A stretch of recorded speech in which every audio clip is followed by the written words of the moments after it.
Good evening. It is 5:30, so we're going to call this meeting to order on time. Thank you for joining us this evening. It's going to be a great conversation. So that covers item 1.01, which will bring us to item 1.02, the roll call. Polly Boardman. Present. Shannon Coley, present. Melissa Cook Sanford. Ryan Henderson, present. Kristen DeHaan. Present.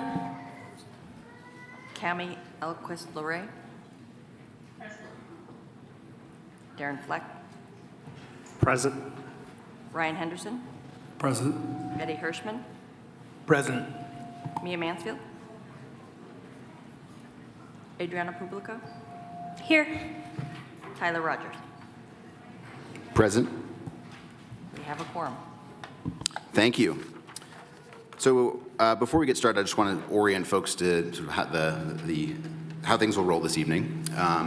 First, we do have interpretation services available for tonight's meeting in Spanish. So two things will be happening. If you would like to follow along with the meeting interpreted in Spanish, there are headsets available in the back of the room, and interpreters will be interpreting the conversation that is had live for folks that would prefer to follow along in Spanish. The second item, too, is that we are supporting public comment to happen in Spanish as well. So the way that will work mechanically is if you want to give public comment this evening, what you need to do is fill out one of these green cards, which are available as you walked into the room, and then bring them over to Shannon over here. We've already started a pile, and so this will be the guide. If you do want to speak in Spanish, please feel free to do that, and the interpreters will interpret your comments in English back to the committee in real time. So we'll speak for a little bit, and then they'll interpret, and we'll facilitate that. And if you do speak in Spanish, we will fully support your time for 3 minutes is sort of the time limit for public comment. So thank you to the district for enabling the interpretation services this evening, because I think it's really important to meet the community where they're at. So how the meeting will unfold is we're going to go through the agenda, which is also in the back of the room. All of the materials are available to you if you want to follow along with the printed materials. We're going to hear from district staff, and then when we get to item 2.03, that's the time when we actually take public comment. So when we get to that agenda item, we will get through a discussion, and then public comment will be around that time period, just for following along. All right, that brings us to item 2.01 on the agenda, which is an act for possible action, which is the approval of the minutes of the February 20th, 2025 meeting of the Zoning Advisory Committee. Can I get a motion or any questions and comments on meeting minutes? Polly Boardman, I move that the Zoning Advisory Committee approves the minutes of the February 20th, 2025 meeting. Thank you. Is there a second? Adriana Publico, I second. Thank you. We have a motion to approve the minutes and a second, which will bring us to a vote. All those in favor of approving the motion to approve the meeting minutes of February 20th, 2025, say aye. Aye. All those opposed say nay. The motion passes. All right. That quickly brings us to item 2.02, which is a presentation and discussion of the Washoe County School District elective class opportunities and district multi-tiered systems of support. This is an item for presentation and discussion only, and we welcome Tammy up front.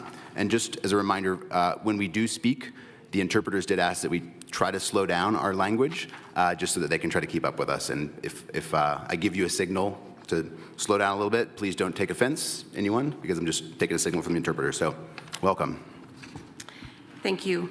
For the record, Tammy Zimmerman, Chief Facilities Management Officer, and bringing to you guys tonight the two requested items. For the first one is the high school opportunities that'll be presented by the Area Superintendent, Melinda Baker, and she's the Area Superintendent over Wooster High School, DeMonte Ranch, and those verticals that go to that school. So she has deep knowledge of that, and she'll be presenting that portion.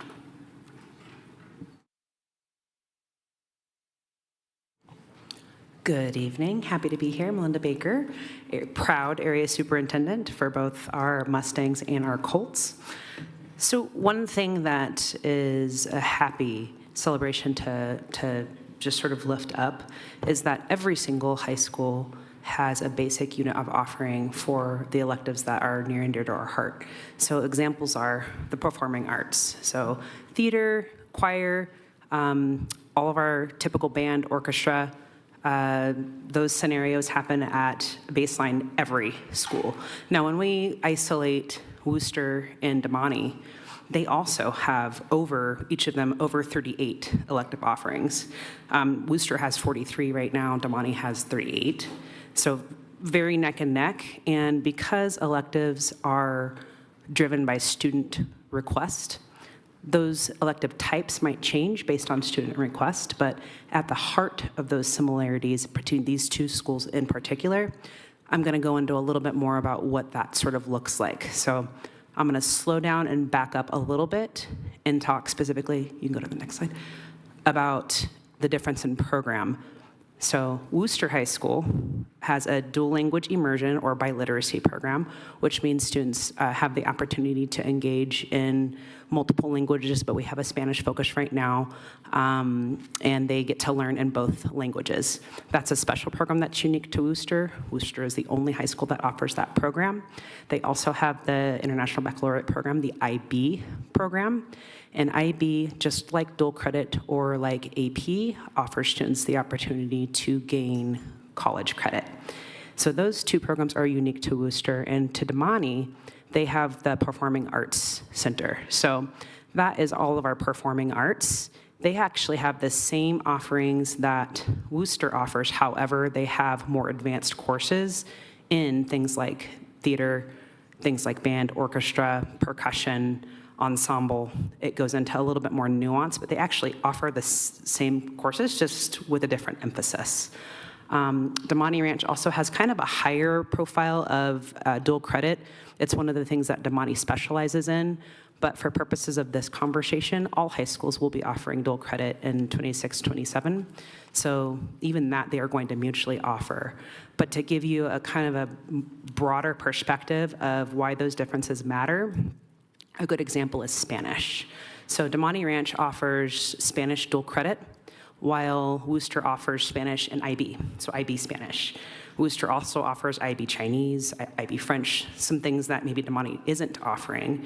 And those opportunities are things that the students get to access using the school of choice process. So if you have a unique, calling to go and be a thespian, you might elect to take theater tech at Damani Ranch and you want to be in that program, but it doesn't mean that Worcester doesn't also offer theater tech. So those are just a couple of examples. You can go to the next slide. Is there another one?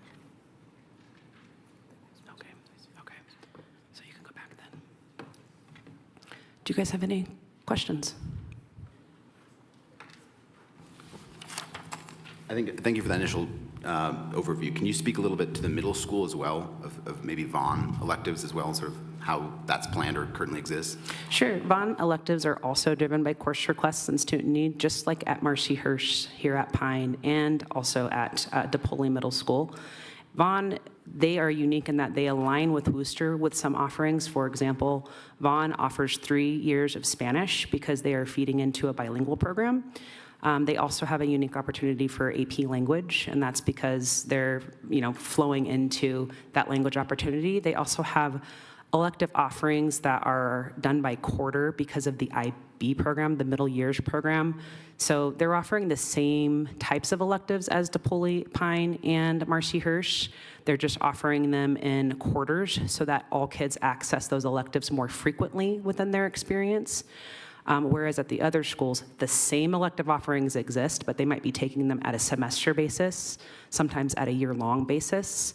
And middle school has much fewer variability between electives. So there are a number of electives that all middle schools offer, and there isn't a ton of, I can't point out to you, for example, 3 offerings elective-wise that DePaul's offering that Pine isn't offering, or that, Vaughn isn't offering. The intuitive thing is that Vaughn is probably going to offer more language-based things because of who they're feeding into, versus like a Marcy Hirsch offering more language because they're feeding into Galena. That's helpful. I think a follow-up there, I think this connection between elective classes and number of students in the school population is a fundamental question that we've heard. Taking that a little bit further, there's a big concern, especially from the Damani community, of losing the theater arts program. And so I think we're trying to understand a bit more of like, what is that trade-off? Where is that line? Like if there's only X number of kids at a school, how does that impact if electives are offered? Sure. So anytime a school loses enrollment numbers, they are at risk of losing allocations. So every principal has to make a decision when they have a loss in allocation, where that allocation loss comes from. It would be atypical for, Principal Bell, for example, to elect to remove all of his performing arts electives because there's a reduction of allocation. Those allocations are going to come from a plethora of places. Typically, the allocations at the high school level, if there's a reduction, they will come from electives. At middle school, it's actually the opposite. So when we have a decline in enrollment and we might lose an allocation, at a middle school, our electives are usually the classes that allow us to have lower class sizes in our core content areas. So you might have a middle school who says, you know what, I'm going to increase I'm going to shift the environment for ELA and for science because I need an elective to be able to offer reduced class sizes. So when the students are in an elective, it allows us to run the rest of the courses and it balances it, and that's a need at middle school because of how they're allocated versus a high school principal. A high school principal is going to say, okay, I'm losing 3 electives. If they have to take from the electives, or not electives, allocations. So if they have to take from an allocation, they might say, okay, I'm going to remove one section or offering of ceramics. And that might be because that year ceramics had less course offerings, so less kids that wanted to take ceramics. So it's whatever the student need is gonna drive that allocation cut. So it's not just an overarching, the PAC program is in trouble if Damani Ranch has a reduction in allocation. They might decide, you know what, we will offer, because we're offering so much dual credit science, maybe we're going to not offer earth science. It's less popular, there's less of a need from a student perspective, so that allocation reduction is going to come perhaps from science. So it's a nuanced question, but it is not the case at any school that it's going to eliminate all electives. What it does is it might tighten up the number of offerings, and there might be a little bit less choice, but when you hear a number like 40, and each high school has more than 40 electives, you can know that kids are going to have a healthy selection of electives, even if they're losing 3 allocations. They're still going to have a really healthy platform there. And because Damani Ranch, as an example, is a performing arts focused community, if they're going to cut an elective, it's probably not going to be a performing arts elective because there is naturally higher student demand for that elective. Same with Worcester and IB. So if Principal Kitchen experiences a reduction of enrollment leading to a reduction of allocation, he is probably not going to remove allocations in like Chinese or allocations in Spanish or something like that, because those are key programs that are central to what makes Worcester Worcester and what makes Damani Damani. Thank you. So one follow-up question on that last point. So the programs offered on the screen here, are any of the options presented by staff tonight, would any of those lead to the removal of these elective programs at a high school? No, none of the options offered to staff tonight leads to a removal of any of those programs. What it leads to is potentially, at any of our schools, a reduction in allocation. And then decisions will be made based on student need about that reduction. So sometimes that will mean a choice about a core class, sometimes that'll mean a choice about an elective, but either way, every principal is going to approach that cut looking at what the student demand and need is, and they're going to make a decision based on that. Thank you. Other questions from the committee?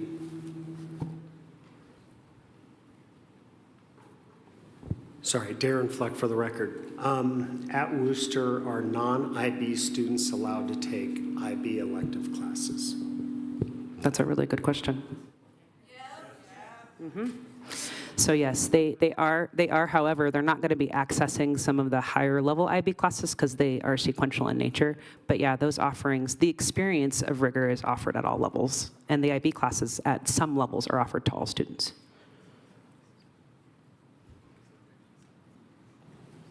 Any other questions? Very good. Thank you for the time. Thank you. So we'll move on to the next presenters we have for the multi-tiered systems of supports, and we have presented, will be presented by Director Trish Schaefer over MTSS, and then Director Lindsay Kendrick, who is Behaviors and Supports.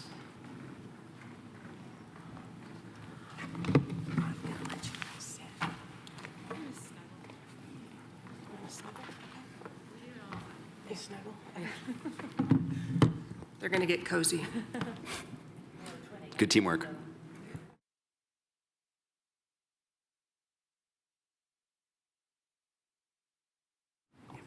Good evening. For the record, my name is Trish Schaefer. I am the Director of Multi-Tiered Systems of Support and Social Emotional Learning. It's a privilege to be here. We're here today to talk to you about multi-tiered systems of support, or commonly referred to as MTSS. Sorry, I'm trying to remember to slow down, so forgive me. MTSS is a systematic way in which we can ensure that we take care of all of our students, that they are thriving through creating systems and making data-based decisions. And we do that for academics, we do that for attendance, and we certainly do it for behavior and creating belonging. So when we talk about Tier 1, school-wide behavioral supports for all students, what that means for our community is that we intentionally work and engage to ensure that all of our students, family, and staff feel safe and welcomed in their school community. And we do that by providing training to all of our schools. All of the schools that we are discussing today have been trained and have the opportunity for ongoing training on how to create strong, welcoming climates that include focus on relationship building, social and emotional learning, connectedness, and importantly, predictability. So our students know what to expect, and they know what the expectations are school-wide. We also use this model because we know when there's a violation. Sorry, I don't know how to get it without squeaking. We also know that if there is a violation of the expectations through this model, we will reteach the expectations with a similar approach to if students are struggling with math or reading. We're not going to punish them, we're going to reteach them until they understand and we've filled that skill gap. The next item you see on there is Tier 2. That is our language for we begin to identify trends and patterns where we might see groups of students exhibiting the same behavioral need, and then we work to provide intervention for them systemically, so in hopes that we can address that need, address that skill, and then they can carry on with their day.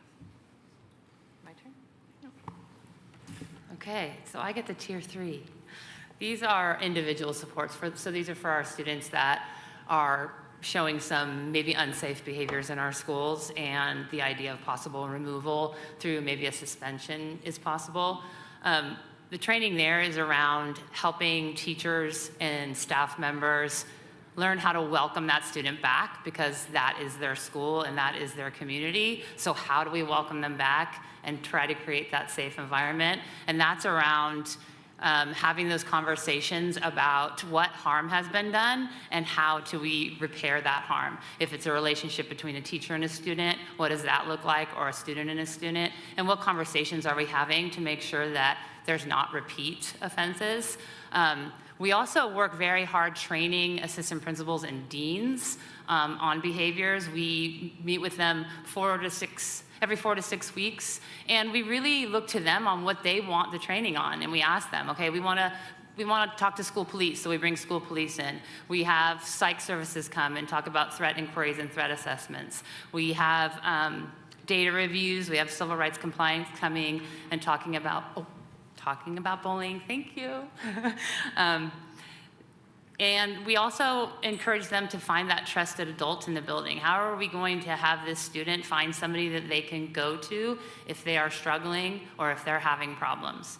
Also, are they involved in anything at school? Are they in a club? Are they in a sport? They need to feel part of the community, and it's our job as staff of the school to make sure we're asking those questions and trying to get them involved in something. We also provide additional resources, district-level behavior supports. We talk to them about mental health, counseling, and also getting the community involved with additional resources for families, because we need to involve them as well, because there could be something happening at the home. So we try to do a holistic approach to what we're doing, especially with those individuals that are creating an unsafe environment in the school. And I think that's it. Any questions?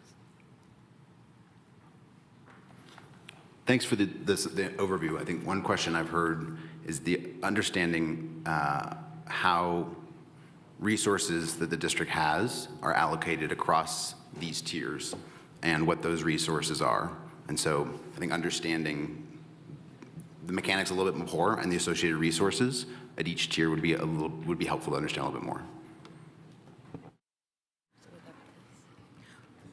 Well, there's not necessarily an allocation. I can tell you that for Tier 1, we focus 80% of our energy with our teachers and our staff, meaning that we know if we're in a preventative model, if we can have an environment where 80% of our students are thriving and they feel connected and they're engaged. And we also have training for our teachers so they know how to quickly de-escalate a situation. They know strategies to help our students and families and other staff feel connected to each other. That helps. Then we'd like to see around 15% of our, 15% of our students for Tier 2. And that requires some specialized staff. Our teachers do a lot of that academically throughout the school with behavior. We'll have our counselors, our social workers, our admin, and those numbers are driven by the number of students in the school. Same for Tier 3. We also have district-level resources for our students who require more intensive support, and those allocations are the same for every school and every child. So you can have Verdi Elementary with 250 students and Spanish Springs High School with over 1,800 students, and they have the same opportunity for access to us and our team for that intensive behavior support, as well as all the training that we provide. One quick follow-up on that. So taking that one step further, so let's talk, for a hypothetical, you have a school that has more of a Tier 3 situation or more frequent. How would the district approach allocating resources to that school for that specific reality that they are dealing with a higher tiered issue? So we staff our entire district internally every Wednesday, and then we have a multidisciplinary team at the district level every Friday. And if we had a school with several students, we would address each student. And importantly, we would go in and work with the school team to see what's happening at Tier 1 and Tier 2. Sometimes when you see a lot of behaviors at a very high intense level, it could be an indication that we might need some skill building with staff. We might need to reteach expectations whole school. We might need to work with some of the families, and so we'll go in and do both. And that is the same for every school building, regardless of their student numbers or teacher allocations or where they are in the valley. Darren Fleck for the record. It's a system that is needed and appreciated, but at the site level, it's an unfunded mandate that the district, through all of the budgeting things they have to go through, makes it tough. So when you ask who's doing Tier 2, it's a principal shuffling people around. Who's doing Tier 3, it becomes very difficult because you have to find a teacher that can have a class of 2 or 3, which means where do the other kids go when you start balancing student ratios.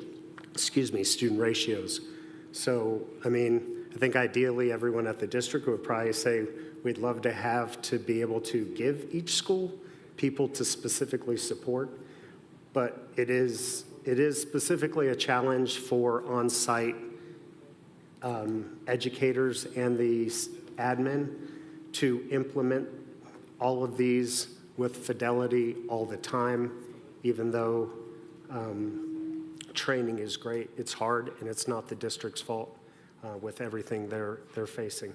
So. Any other questions from the committee? Okay, thank you very much.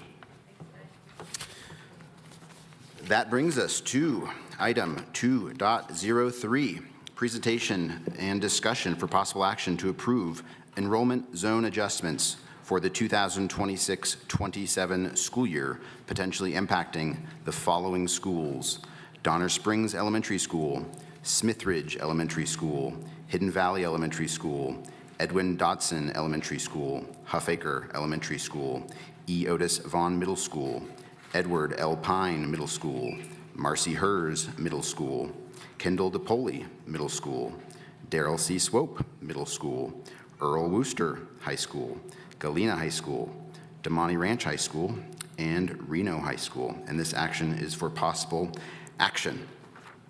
So with that, I will hand it back over to staff.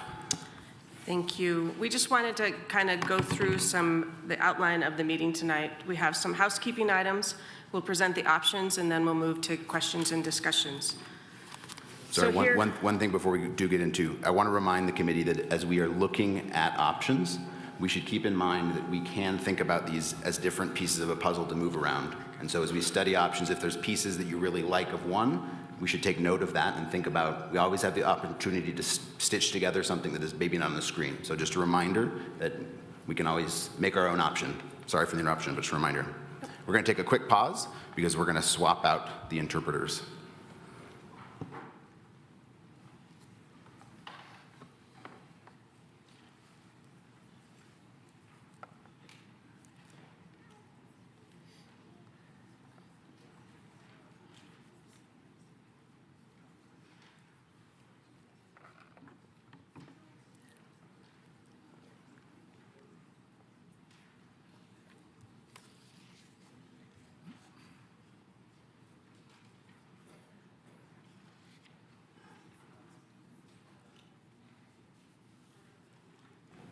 All right, sorry for the interruption.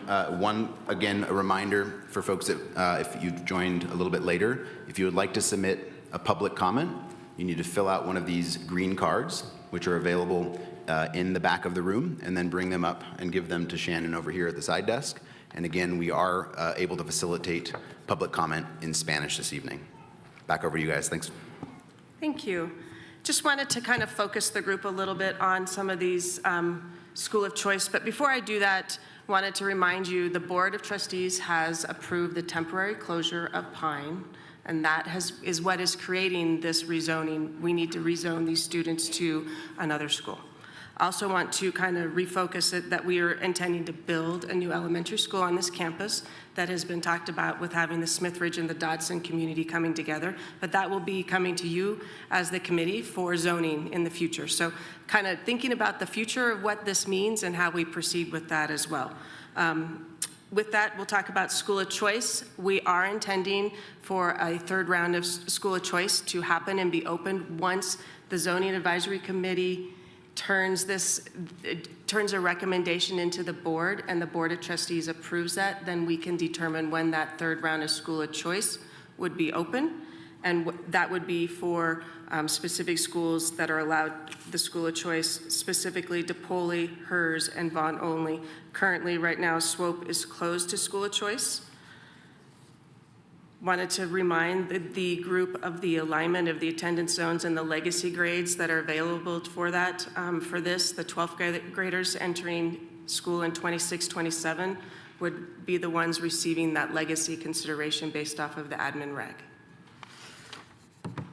Also wanted to remind and just bring forward the guidance from admin reg 7107 with the ideas of keeping subdivisions and small neighborhoods together, assigning students to this closest school to the extent possible, creating compact attendance zones with fewer no islands, and I know you guys have worked really hard to do that in previous rezoning, include target enrollments that allow for growth into anticipated changing demographics based off of new subdivisions and really changing demographics where people move so that we can respond to that.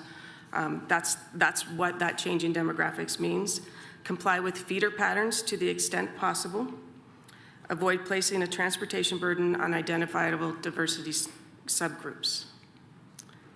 And with that, I'm going to turn it over now to Mr. Rodella to run you guys through the options that we have to present tonight. Thank you, Tammy, and thank you, Zoning Advisory Committee, as well as members of the public. My name is Brett Rodella. I'm the long-range school planner with the district.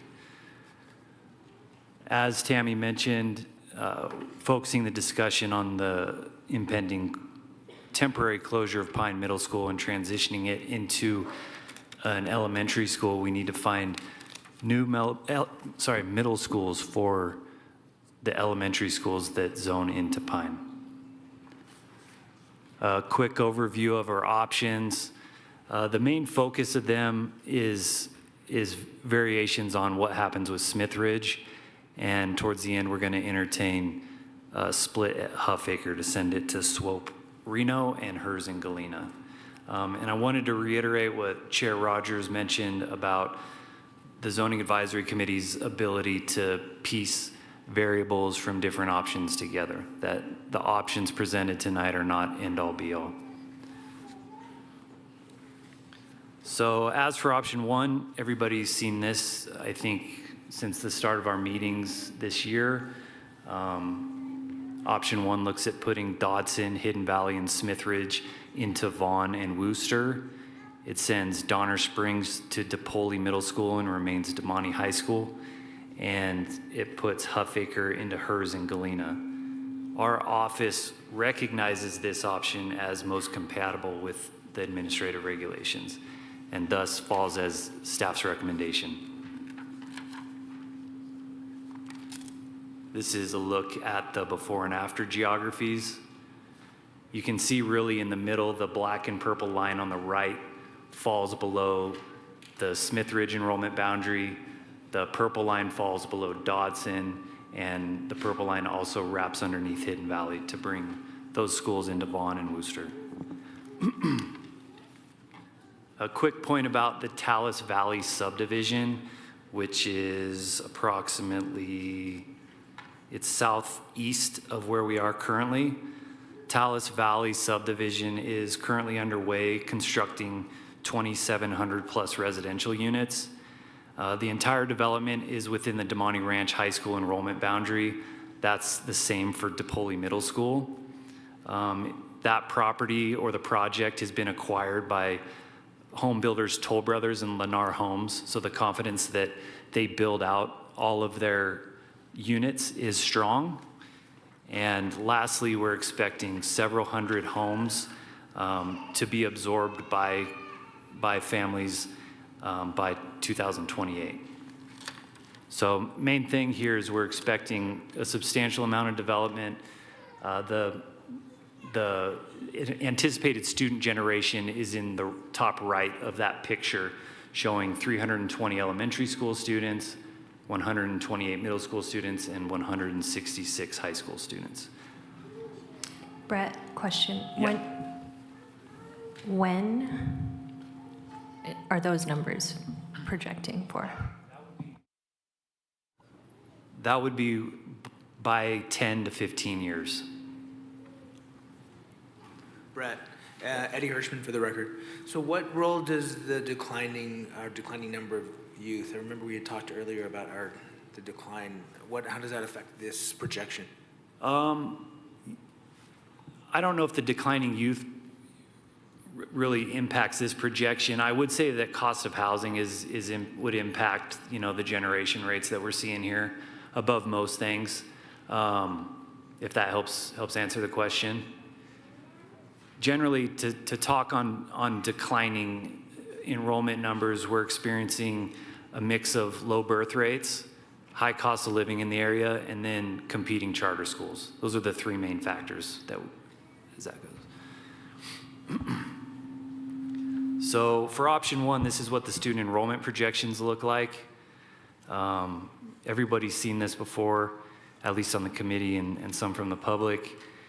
The school district sees this as a pliable option, at least our office, and as far as the other options we'll entertain tonight, as far as high school goes, these numbers represent the best balance of total student enrollments between high schools.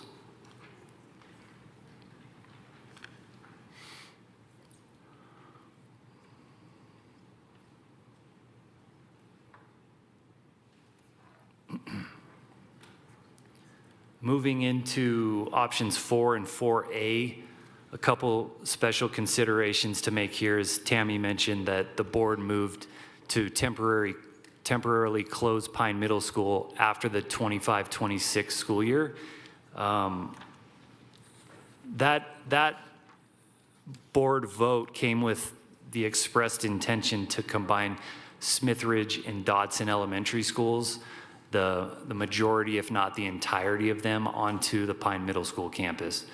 The zoning for that remains to be seen, but for the record, those intentions are out there, again, for at least the majority of both of those schools. With that said, if options 4 or 4A moves to pass through the Zoning Advisory Committee recommendation, the combined elementary school on this campus, there is a threat that it becomes a split feeder school, where if the Smithridge area is zoned to the south, whether DePaul or Damani, it will potentially split from Dotson, which is proposed to go to Vaughn and Wooster. Hope that's clear. The school on this campus is looking to open approximately fall of 2028. So, just again, we could see either a split feeder at that single elementary school or could face a rezone of the work that we're doing right now upon its opening. That remains to be seen, but it's worthy of a consideration. So presenting option 4 here, we're looking at Dodson and Hidden Valley to Vaughn and Wooster, Donner Springs and Smithridge to DePaul and Damani, and in this instance, Huffaker would go to Hers and Galena. The green numbers, sorry, I didn't mention this for slide 1, represent the current 6th through 8th grade student populations in each individual elementary school zone to give an idea for what the future impacts might look like. Our office notes that the incompatibilities with the guiding regulations on this have to do with subdivisions and closest zone schools, and that pertains particularly to Smithridge, as we view Smithridge being most regionally or geographically appropriate with the Vaughn and Wooster area and also closer to them. Hence their incompatibility with this option. This is a look at what the geography looks like before and after.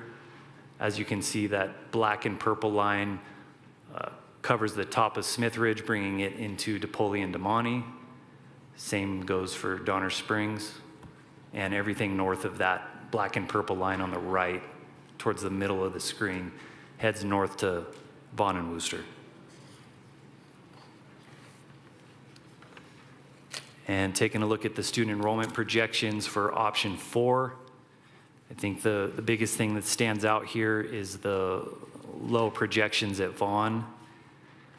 Damani Ranch and Wooster high schools will remain status quo from our current alignments, as those alignments will remain the same as what they are today.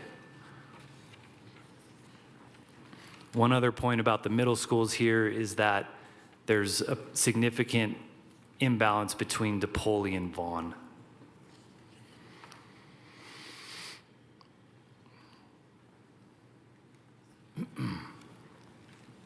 And moving on to option 4A, this option is very similar to option 4 with the exception that it proposes moving Smithridge into the Vaughn enrollment boundary for middle school and then moving Smithridge into Damani Ranch, staying in Damani Ranch as they are today.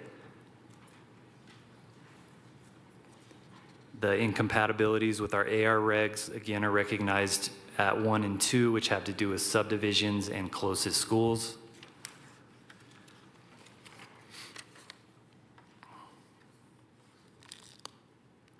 Here's a look at the before and after geographies. You can see the purple line under Smithridge indicates it going to Vaughn, and the black line to the north of Smithridge indicates it attending Damani Ranch.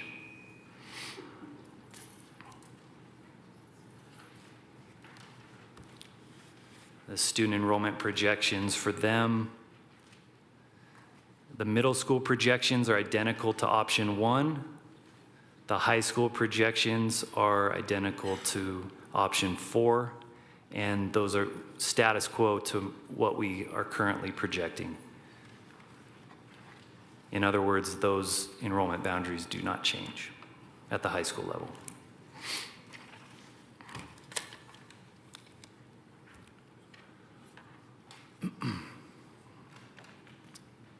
As for option 5, and here we're looking at everything to the east of Virginia Street being identical to option 1. And for the Huffaker enrollment boundary, it's a consideration to split Huffaker, where everything north of McCarran goes to Swope Reno, everything south of McCarran goes to Hers and Galena. We indicate an incompatibility with AR Reg 7107 guidance number 5 that goes against our maintenance of feeder patterns. In other words, splitting Huffaker is undesirable.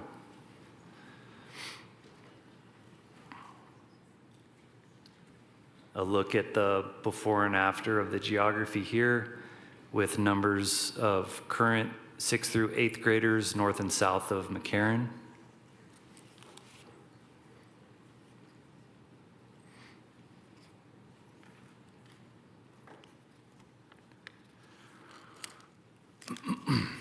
And the student enrollment projections for option 5. The biggest concern for us there is Swope getting hot.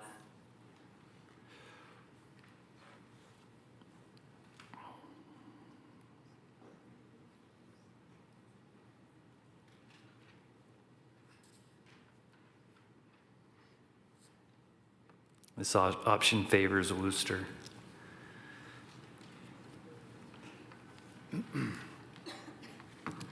And in summary, we've taken a look at different variations with what happens with Smith Ridge Elementary School zoning through options 1, 4, and 4A. We've looked at what happens with the consideration of splitting Huffaker to Swope, Reno, and Hers and Galena. Overall, staff recommends option 1 as we view it as the cleanest and healthiest in terms of enrollment for our school facilities.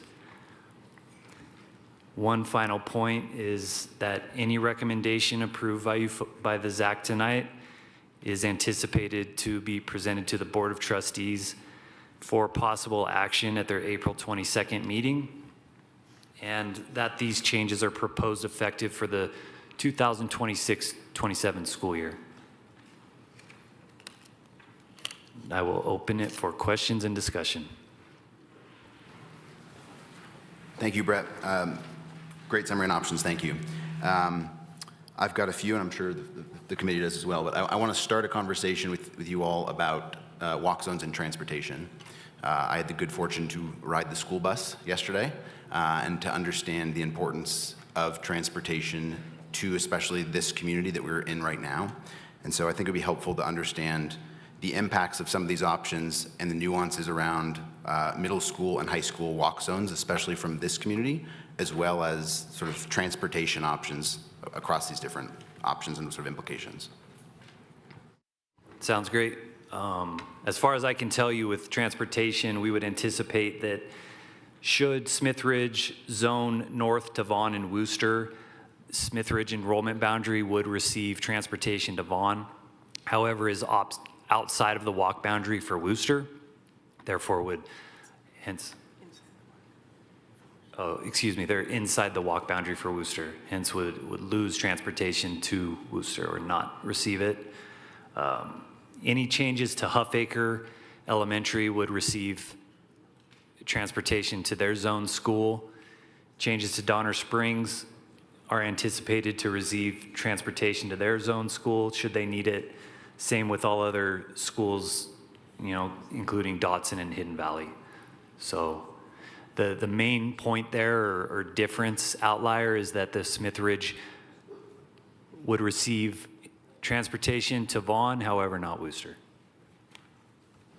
Thank you. And if you could just confirm for me, my understanding too is that there is a precedent for exceptions to be made to provide transportation for students inside a walk zone if it's deemed a safety issue, and that is at the discretion of the school board to decide if they want to make that exception, and that like the ZAC can make a recommendation to the school board as part of ours to suggest that that's an important element. Is my understanding correct? So they can, if there is a safety item or issue, would be deemed based off of safe routes to school, not having crossings, not having signalized intersections, those kind of items for safety. And at this point, staff would not recommend that because they do have crossings and signalized intersections, and we have additional high schools that have the same signalized intersections and crossings that don't receive that transportation. So that would have to be something that the Board of Trustees makes that recommendation. But ZAC is empowered to make that recommendation to the board for them to make an exception, is that correct? ZAC can make a recommendation to the board, and then it's incumbent upon the board to make that, either approve it or make amendments to it to pass it at their discretion. Thank you. Questions from the committee? Holly Boardman. Brett, do your numbers for Worcester include IB numbers currently, or is that on top of these numbers? Yeah, those would include IB.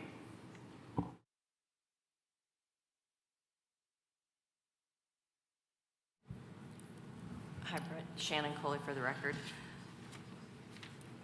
We have historic rezones in the next thing. I wasn't sure if you were going to address that. It's in the appendix, though. No. Unless we ask questions, we can. Okay. Could you tell me the history of Huffaker again? Yeah, I'd need to reference that attachment B. I've got a... Give me just a moment, please.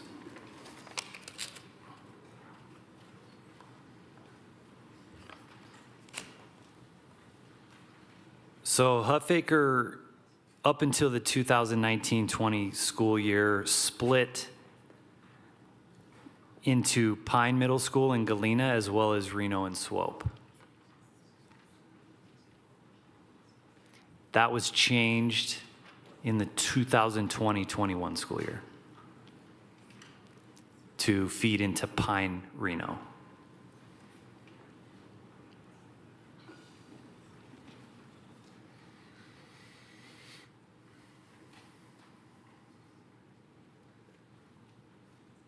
Thanks. Chet. One other question about development. I've heard that there's possible development closer to Worcester, and I'm just curious what staff knows about, similar to Tallis, are there any planned sort of communities or build-outs around sort of the urban core of Worcester that you are aware of that are in these numbers? Anything specifically I'm not aware of, however, they would be in the numbers if that makes sense. I can't cite what they are. A lot of them would be urban infill, maybe multifamily, that kind of thing. I would say nothing to the extent that Tallis is, Tallis Valley. Thank you. All right, any other questions? Yep, please. Ryan Henderson. Question on the transportation. So you talked about Worcester, they would not have transportation. Would they have that to Damani? For Damani, they are outside the walk boundary. They receive transportation today and would continue that.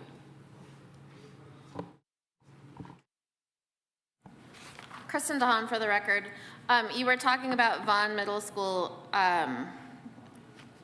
being cold, but it's the same in all of the different, like there isn't one that is going to fill it more, right? Yeah, you need to reference the attachment B to see other options that do that. The 4 that we've looked at tonight, the highest of those would be option 1 and 4A. 5 does the same.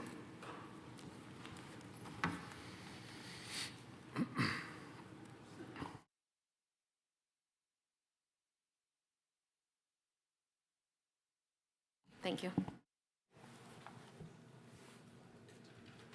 Anything else for staff?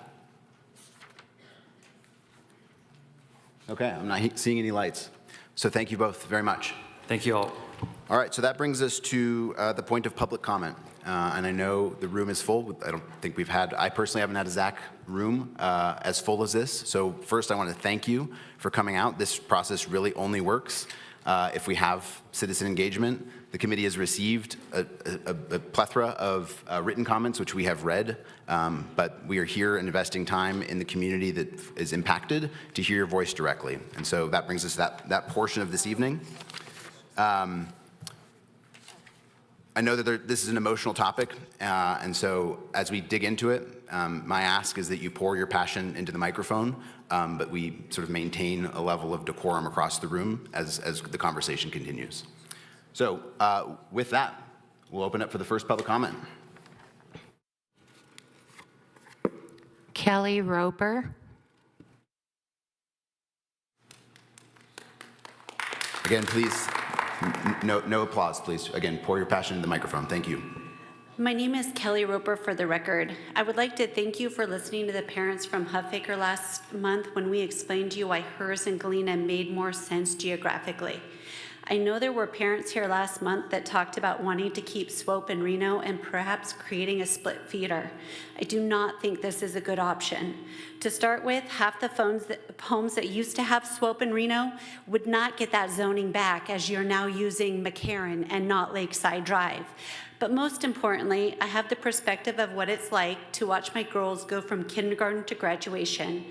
5 years ago, I fought relentlessly for this committee to send Huffaker to hers and Galena, even though I knew I was going to be asking for a variance for my second child to go to Swope and Reno.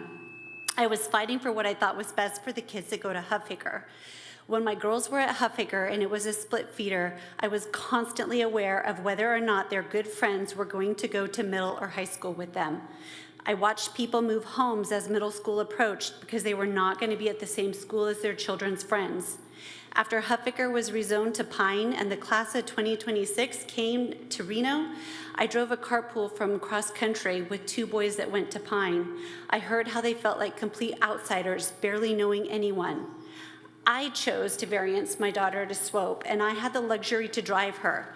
Many Huffaker parents went to Pine because they needed the bus.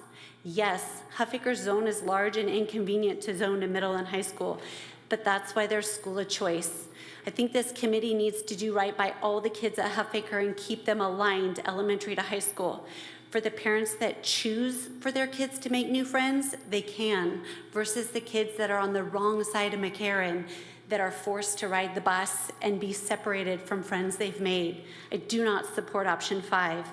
I also do not support option 4A. The children at Smithridge should not make new friends at Vaughn that they are forced to give up to be sent to DeMonte, where everybody else has already established friend groups at DePoli.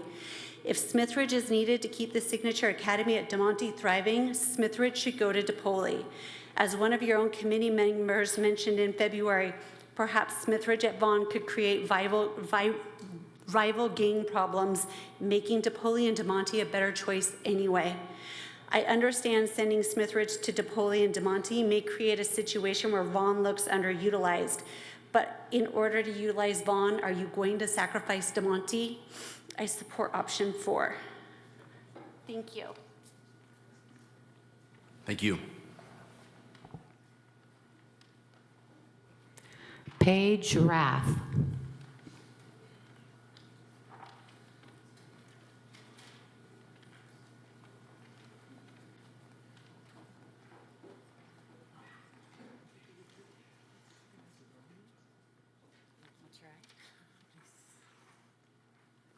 Hello, my name is Paige Rath, and this is my 4th year as the school social worker at Worcester High School. I would like to thank the committee for being here today to hear how much we as Colts believe in our school. As a school social worker, it is my job to make sure all students feel seen, heard, and supported. For many children, school isn't just a place of learning. It's a place of community and stability. When students are moved from one school to another, they may feel a loss of connections, friends, teachers, and familiar environments. A sense of displacement can contribute to anxiety, especially for younger students or those who have already formed strong ties in their community. Rezoning doesn't only affect students, it also impacts families. Parents may be concerned about logistics, longer commutes, changes in the school's support services, or even how this might affect their child's academic progress. These are very real and valid concerns that we take into consideration at Wooster, and I can be here today and firmly say I believe in what we do. We celebrate our diversity. Our populations of students from all over the world are what make us unique. While this uniqueness may provide challenges, as does every other school, it also provides opportunities that allow students to build resilience, adapt, and be cared for, not just by what grade they see on the report card. Education isn't just about where you sit. We work to foster well-rounded individuals who are prepared to face the complexities of the world. To provide this is to believe in every student that walks through our doors, and we do that at Wooster no matter what. An important component to what makes Wooster unique is the close-knit communities we have. The ability to collaborate with our feeder schools is invaluable to creating a community of belonging on our campuses and further shows the importance of limiting disruptions in school placement. I understand there are many factors that go into these decisions, but families need to be the main priority. What is best for them regardless of the building. It is a privilege to be a part of Wooster High School and serve our students and families every day. I would not be standing here if I did not believe in our ability to foster quality education for all students and not only as a percentage of the grad rate. Thank you for your time and consideration. Thank you. Nadia Montejano.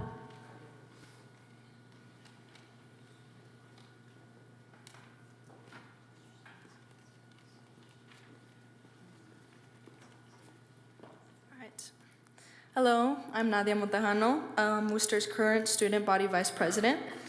I'm very pleased to be speaking in front of you lovely individuals in this fine evening. I wanted to speak today in regard to Worcester's reputation. Among older generations, it is well known and respected. There is tradition, honor, and respect. However, among younger generations, there is a misconstrued view of how Worcester is. Any high school has its problems. We are self-absorbed teenagers with problems that range from minute to pretty serious problems.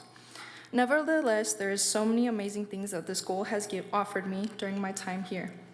I can truly say that I am a better person and a better citizen because I am at Worcester. First, we are not only the only high school in the Reno-Sparks area that is a newcomer center, a very underrated program. We have students from all around the world, from different walks of life, attending and participating at Worcester. The rich cultural blend can be heard and seen on our beautiful outdoor campus. We can profoundly say that there are 30 different languages that our Worcester student body speaks. All of our differences help us better understand the world around us and how to be a global citizen. This afternoon, in fact, Amber Lewis and I were discussing our speeches at lunch when 3 young ladies sat with us in the library. We learned that they were speaking Farsi and Pashto. This event was unplanned, and it was so funny. The reason being, of course, we would have a new experience before we come to present to you all, and I asked myself, I wonder how many other schools can truly say that these occurrences are common. Likewise, Worcester truly prepares you to be a well-rounded person and student, from the rigorous academic IB program to all of our electives, clubs, sports, and etc. I have gained knowledge about different cultures and subcultures from students around me. All of my Filipino friends and I have learned that there is a likeness in our culture because of Spain conquering both Mexico and the Philippines. We always encourage the freshmen to participate in as much as you can in order to get that high school experience. Students who are willing to put in the effort will get a lot in return. For me, I have always enjoyed the football and the basketball games. The electricity in the air and the crowd can be felt and seen on game days. Furthermore, the new admin and staff had made the campus life a safe place, instilling high expectations from the student body while also showing us love and support. I walk into the office every day to do announcements, and I am always greeted by our lovely staff. I can confidently say that when a student is having a bad day, a staff member or admin will notice. They pride themselves in building and maintaining relationships with our student body in order to ensure that we graduate.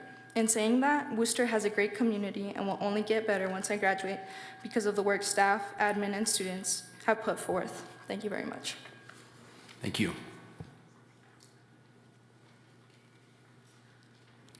Nicole Ramirez.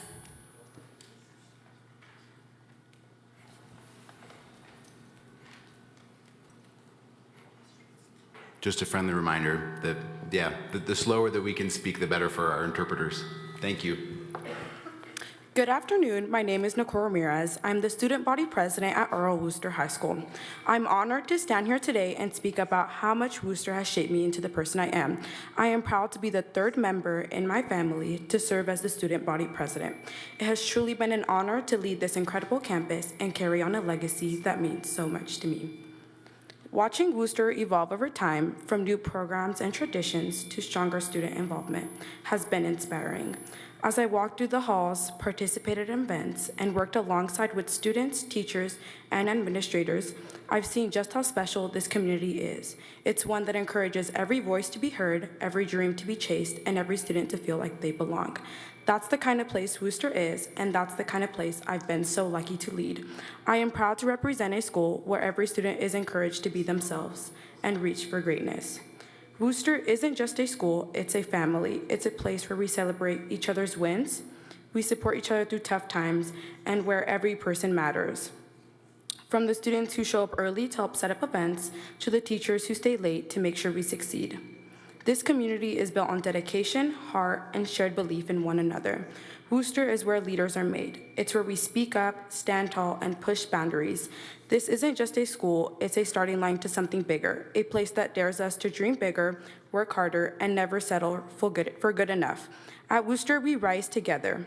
We lead with our heart, and we show the world what it means to be unstoppable. I'd like to highlight a few opportunities that have been especially meaningful to me at Worcester. Taking multiple AP courses, serving as a member of the Student Voice to advocate for classmates, leading as varsity volleyball captain for 2 years, and actively participating in several clubs Worcester offers. This is more than a community. This is a power, purpose, and pride. This is Worcester. My name is Nicole Ramirez, and I leave you with this. A school isn't what defines its students. It's the students who shape what the school becomes. Thank you. Thank you. Belen Rivera.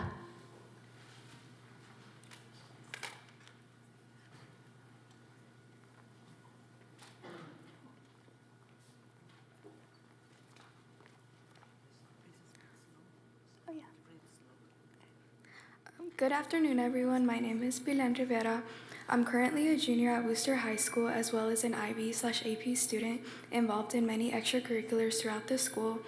Today, I wanted to speak about how attending Worcester has opened up many valuable opportunities and experiences for me that have shaped me into the person I am today. And for the rest of this speech, I want to talk in Spanish. Para empezar, quiero mencionar que después de graduarme de la preparatoria, seré la primera persona en mi familia en asistir a la universidad. Mis papás no tuvieron las mismas oportunidades que yo tengo hoy en día. Esto significa que ellos no me pueden dar consejos y no me pueden ayudar con el aspecto académico de mi vida.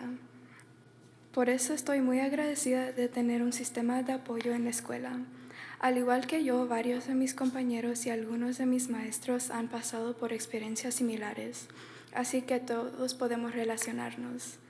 Me han ayudado con los desafíos que he enfrentado. Siendo de primera generación, es difícil no tener ayuda y tener que navegar todo solo. Por eso les doy muchas gracias a todos los maestros que me ayudan desde solo llenar documentos sobre oportunidades relacionadas a mi carrera y hasta ayudándome cuando siento que ya no tengo motivación. La comunidad que he encontrado aquí es algo que nunca cambiaré por nada. Worcester High School has provided me with so much support that freshman me couldn't even fathom to think about. My academics are important to me, but the guidance and support is like no other, and I couldn't imagine myself anywhere else. Of course, I don't know how my experience would have played out if I had attended another high school, but I'm extremely to be at Worcester High School. Thank you. Thank you. Okay. Yeah, sounds good. You want to say it yourself? Either way is fine. Doesn't matter. You want to do it in English? I can do it, yeah. So just to kind of summarize what I said in Spanish, I want to say that after graduating high school, I'm going to be the first person in my family to attend a university.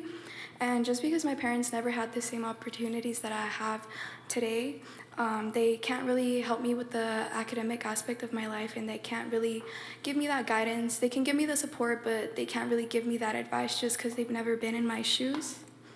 But this is why I'm so extremely grateful to have the support and guidance that I do have at Worcester High School, just because I feel like a lot of my companions and a lot of my teachers can kind of relate to what I'm going through every step of the way.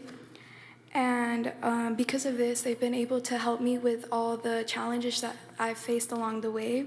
And I just want to give thanks to my teachers just for helping me from simple stuff like filling out documents and kind of telling me about opportunities that have to do with my career and things that I can kind of take on, and simply giving me that motivation when I don't feel like I want to do anything else or when I'm kind of feeling burnt out. Thank you. That's it, time. Yeah, no, that's okay. Thank you.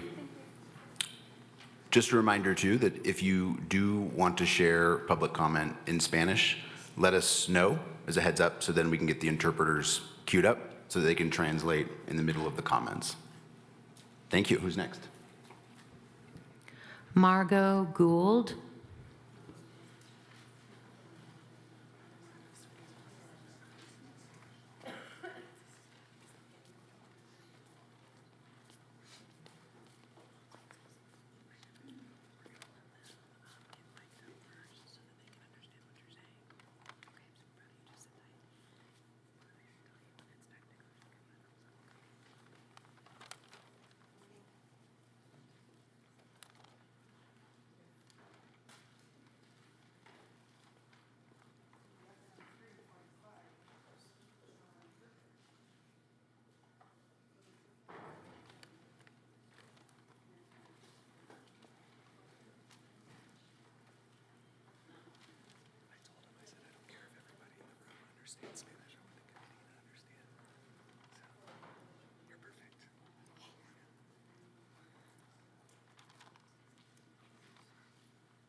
Okay, hi everyone.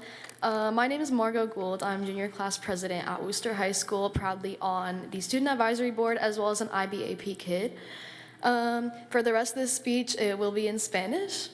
So, primero quiero decir que mi escuela tiene muchísimas oportunidades para aprender sobre diferentes culturas e idiomas. Cuando llegué a Worcester como un freshman, no había tenido suficiente práctica con mi español para hablar consistentemente. Pero después que hablar mucho y conocer a más gente que hablan español como sus primeros idiomas, me da más práctica. Ahora puedo hablar español casi al mismo nivel que mi inglés.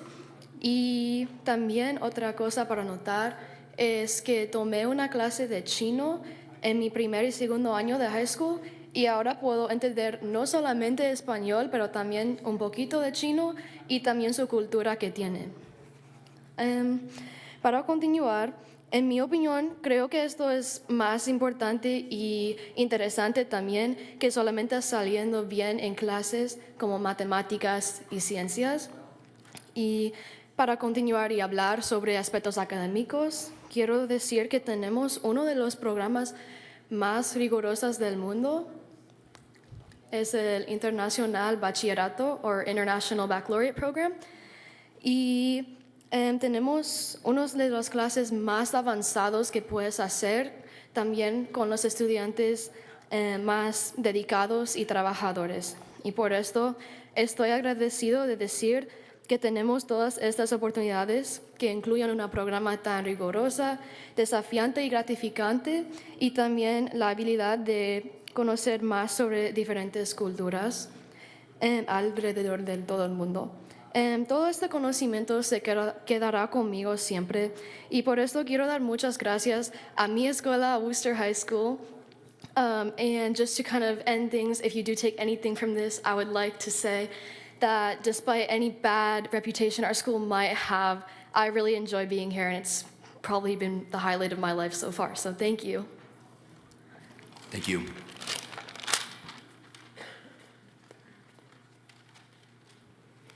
Annabelle Lewis.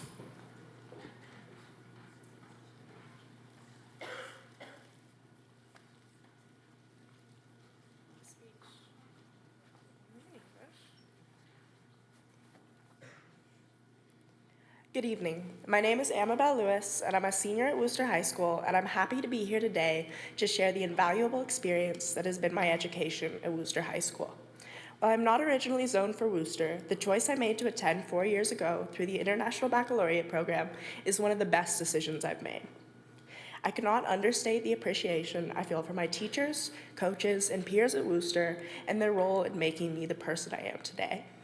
Speaking particularly in regards to academics, I can't tell you that the IB program has been fun, and especially not if you play 3 sports on top of it, but what I can share is how exceptionally well prepared I feel for my further education.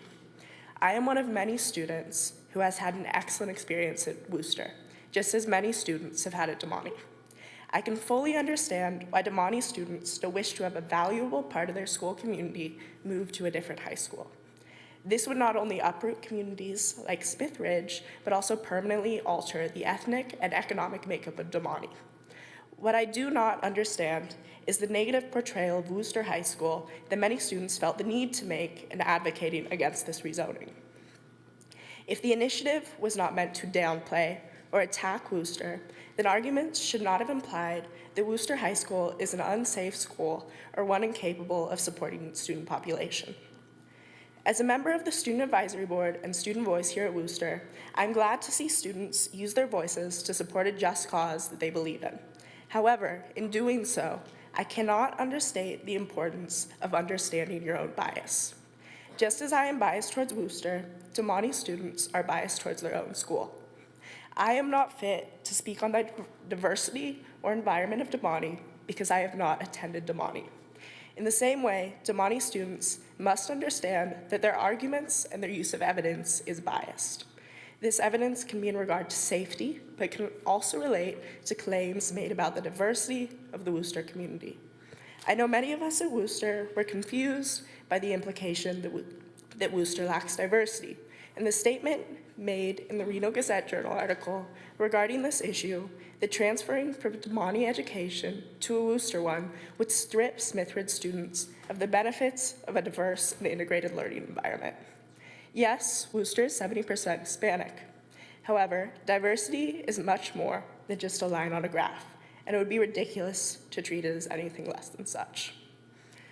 I sincerely hope that the Smithridge community has the final say in regards to this rezoning, because it is that community that any decision will affect. However, please do not make this decision on the false pretense that Worcester is any less safe or can provide any worse of an education than Damani. Myself and the other students who have shown up to speak today are proof of just how much Worcester High School has to offer. Great time. Thank you very much. Thank you.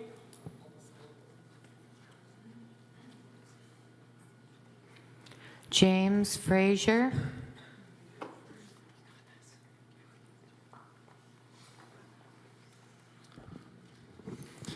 Hello, my name is James Frazier. I'm a sophomore at Damani Ranch High School. I have been in the PAC program for the past 2 years, and it's been honestly life-altering. This program by itself has helped me discover what I want to do with my life, where I'm going to want to go for college, what I'm going to want to do after whatever I want to do with the rest of my life. I loved being in the marching band last year, getting to be a freshman, seeing all the seniors, all the upperclassmen, all the junior, having an amazing time, bonding together, playing amazingly, being wonderful role models. I love it. I loved moving into my sophomore year where I could see the freshmen from this year experience the same things I do.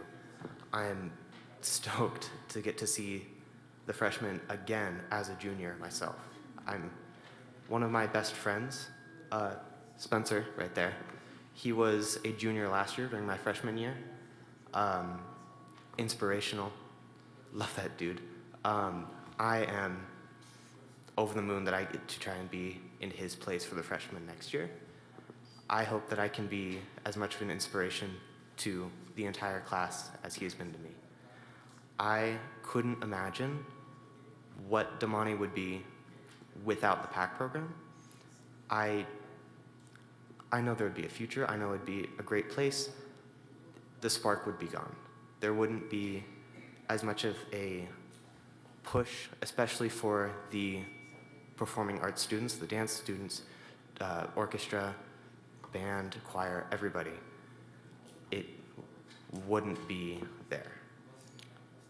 Getting to be in choir as well, I'm in choir for the past 2 years, has been wonderful because my teacher, Miss Tibbin, is a director of one of the Reno choruses, the Reno Philharmonic Chorus.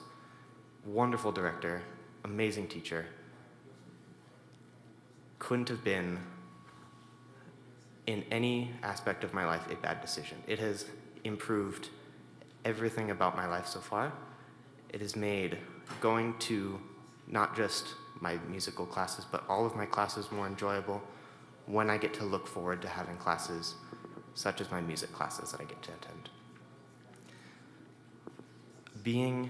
Going back to band, being in the band, I got a leadership position as a section leader.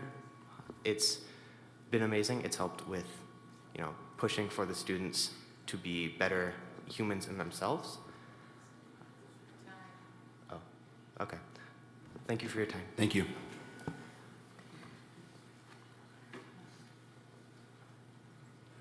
Spencer Thunder.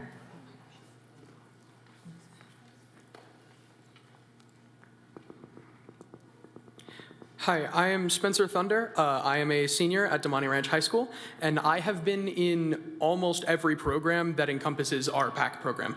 I have participated in the dance program, the theater program, the choir program, and most of all, the band program. Each and every single one of these programs has, and I've witnessed, change so many people's lives. These groups are each very important to in what makes Damani a school that I am proud to go to. I witness independent, confident, and successful people through each of these programs and how impactful they are for growing into these amazing people that they have become and are. These classes are so much more than classes for every single one of us, and option 1 and 5 endanger these classes with the threat of reallocation. If any one of these programs had to lose a teacher, they would no longer be programs within that PAC program. And for the sake of giving all of our students a chance to be a part of these incredible programs, I think that it would be very fitting to consider the options that allow us to continue having these programs for all of the people who really wish to participate in them. Thank you. Thank you. Nicholas Howe. Good afternoon. My name is Nicholas Howe, currently a senior at Damani Ranch, and big thanks to the members of the board for letting me discuss this prominent issue. I have been at the school for all 4 years, and to summarize my experiences there, I would say nothing but empowering, as told in the school's motto. The first impression is how the spectrum of classes and programs, especially with how the number of dual credits earned beat the other schools in the district combined, have helped prospective students save money for whatever plans lay ahead of them after graduation. Many schools have offered similar classes like AB or IB, but have earned less credits because students have to pass a yearly test to receive it, while our school requires students to be measured for the whole year to receive it, making it easier to earn the credits. Not only have the teachers been incredibly supportive in the case students fall behind, but they have also shared real-life applications for what is being taught. Damani is also a really safe school, from what I have experienced, given the fact that there are hallway monitors walking around just to know that there are no fighting or bullying in the hallways. Not only that, but the school is extremely inclusive where diversity exists. And I'm just gonna bring some logics. During my 4 years there, I have only encountered around 5 fights per year, while the national average is around 7 per year. Finally, with my school having a career center that is commonly found in universities and colleges, many of the juniors and seniors here have realized that there's a surplus of opportunities like scholarships available. For example, as an officer cadet in the school's Navy JROTC program, I was recently picked up for a national NROTC nurse option scholarship as part of committing to the University of Utah, where all expenses are paid for. With only a few hundred seniors from here and neighboring states applying for this scholarship, I am the only person in Nevada to have received this prestigious nursing opportunity. Not only is the scholarship big news for the school, but as a school that is very enthusiastic about STEM, our school's NJROTC drones team for the last 2 years have won countless trophies, having 2 of our teams being ranked 15th and 17th in the world, #1 overall in both the Navy and in Nevada, and have been recently named national champions. Given these reasons, it is essential that the vulnerable communities in Smith Ridge and along Neal Road are offered the same opportunities I have been fortunate to receive. Therefore, I respectfully urge this committee to allow these students to remain at Des Moines Ranch. Thank you for your time. Thank you.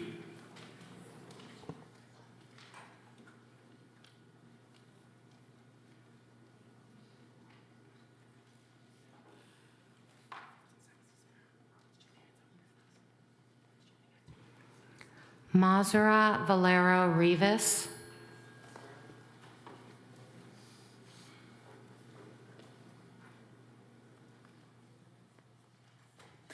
Good afternoon. My name is Montserrat Valero Rivas. I attended Smith Ridge Elementary, Pine Middle School, and am currently a sophomore in Des Moines Ranch High School and under music in the PAC program. The purpose of my attendance today is simply to share my experience as a student of Des Moines and someone interested in music. I began my freshman year at Des Moines a year ago and enrolled in their music class. When I enrolled in their music class, I was automatically added into their marching band.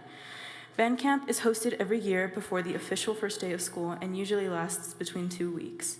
I was unable to attend last year as my father underwent surgery for his eyes and wasn't able to drive me to and from the school in his condition.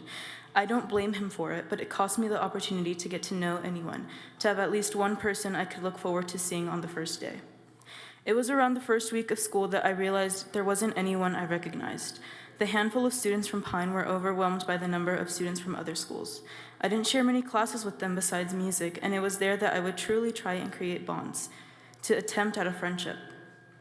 It was to my dismay that I realized the vast differences between the music programs at Pine compared to other middle schools. While I had friends that I was able to rely on and be with, the difference between the two programs, I realized that everyone around me was better educated on the subject. I realized that none of them were writing the names of each note, that none of them were color coding their music the way I was. And I realized that the students from my middle school were struggling compared to everyone else. In a way, it was disheartening, and I realized that I was below everyone else. I struggled my way through sight reading our first piece, and by the end of the week, I wasn't sure if I wanted to continue with music. It didn't get any better when marching band rolled around, and everyone was already well versed in what to do. I hadn't considered how important those missed 2 weeks would have been. While everyone got to work on music and drill, I was pulled aside and quickly taught everything. It was never said out loud, and no one ever suggested at it, but in a way, I felt like I was dragging everyone behind. It felt like whenever someone looked at me, it felt like I was wasting my time. I had seriously considered quitting, and it was because of that first week that I didn't consider myself good enough, and it's even now because of that first week that I sometimes feel that I'm not good enough. But now I realize that the opportunities presented to me are what make me better. It is those opportunities that make me feel that I matter. It was in middle school that I was first given the opportunity of auditioning for something like All-State or Honor Band, and I literally walked out of the audition room. The idea that other players from all over the state were going for the same role I wanted was enough to convince me otherwise. We're at time. I'm sorry. Thank you very much. Yeah. Appreciate it. Thank you.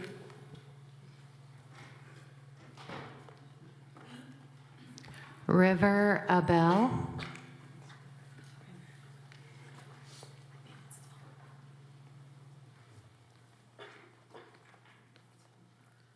Good afternoon or evening. I do not have my watch on me, so I cannot tell. I do not have anything rehearsed, but I do have many things to say. I'm a freshman at Damani Ranch High School, currently enrolled in the PAC program underneath music. Being inside of the PAC program has changed me a lot as a person. I've definitely had more experiences and more opportunities to fluctuate with what I want to do, with what I have been doing, and just who I want to be as a person. It's really been life-changing, as a lot of people have said, coming from the PAC program, especially as a first year, looking up to a lot of seniors like Spencer Thunder, definitely one of my role models. He's definitely changed my perspective on a whole bunch of topics other than music, mainly how to look at life as a human being and just to be a better person overall. The PAC program doesn't just mean music or band or theater. It definitely changes how you see the world and how you handle different things. Your adaptability to different situations that may be outside of your comfort zone. Like marching band, some people don't have the time or the availability to get to the first 2 weeks of band camp. And that's really a testament to how much you're willing to take this experience and shape yourself to become a larger person than you ever thought you could have been. That's all. Thank you. Elena Alt.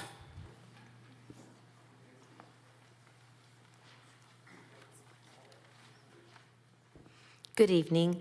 My name is Elena Alt, and I'm the math department lead at Damani Ranch High School. I greatly appreciate the efforts of this community to try to address the population concerns in all of our schools. And I know that every school is working hard to offer wonderful programs and loves and cares about their students. Like all of the schools, we love and care about our students at Damani. We don't want to lose our Smith Ridge kids.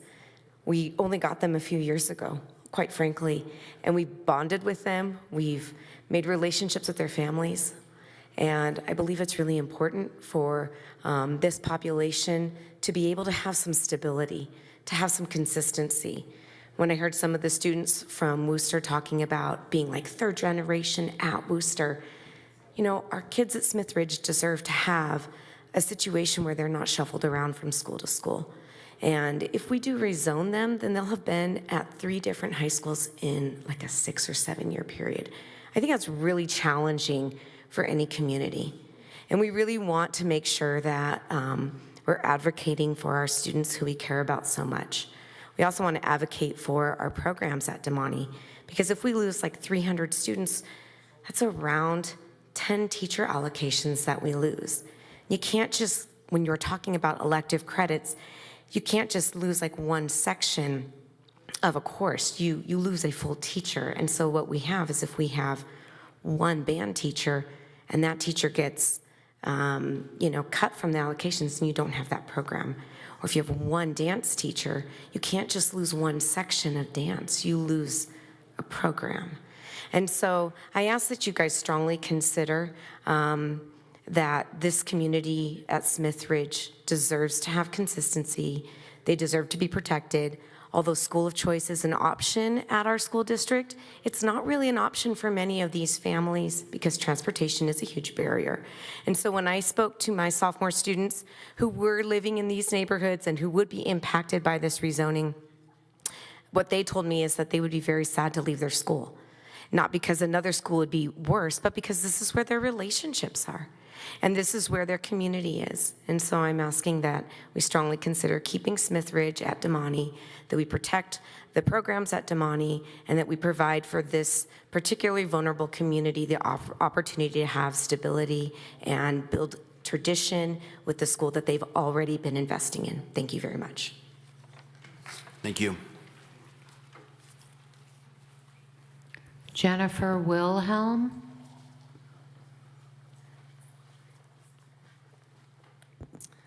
Hi, I'm Jennifer Wilhelm, and I'm one of the EL teachers at Damani Ranch High School. And first, I'd just like to say that I grew up in the Smith Ridge area, across the field, through the gate, and on Azalea Drive.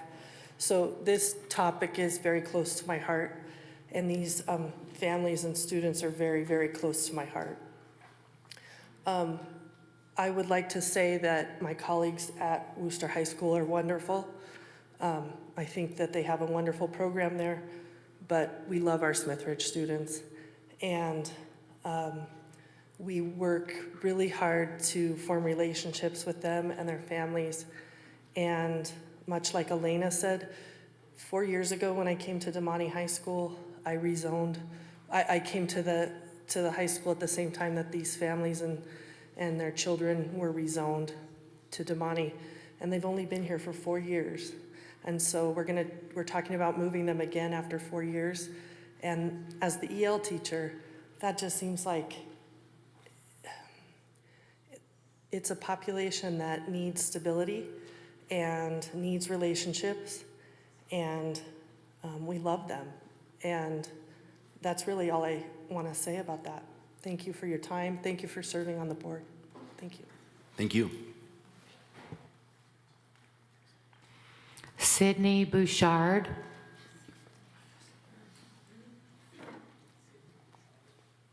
Hi, I am Sydney Bouchard, as you heard. I am a sophomore at Damani Ranch High School.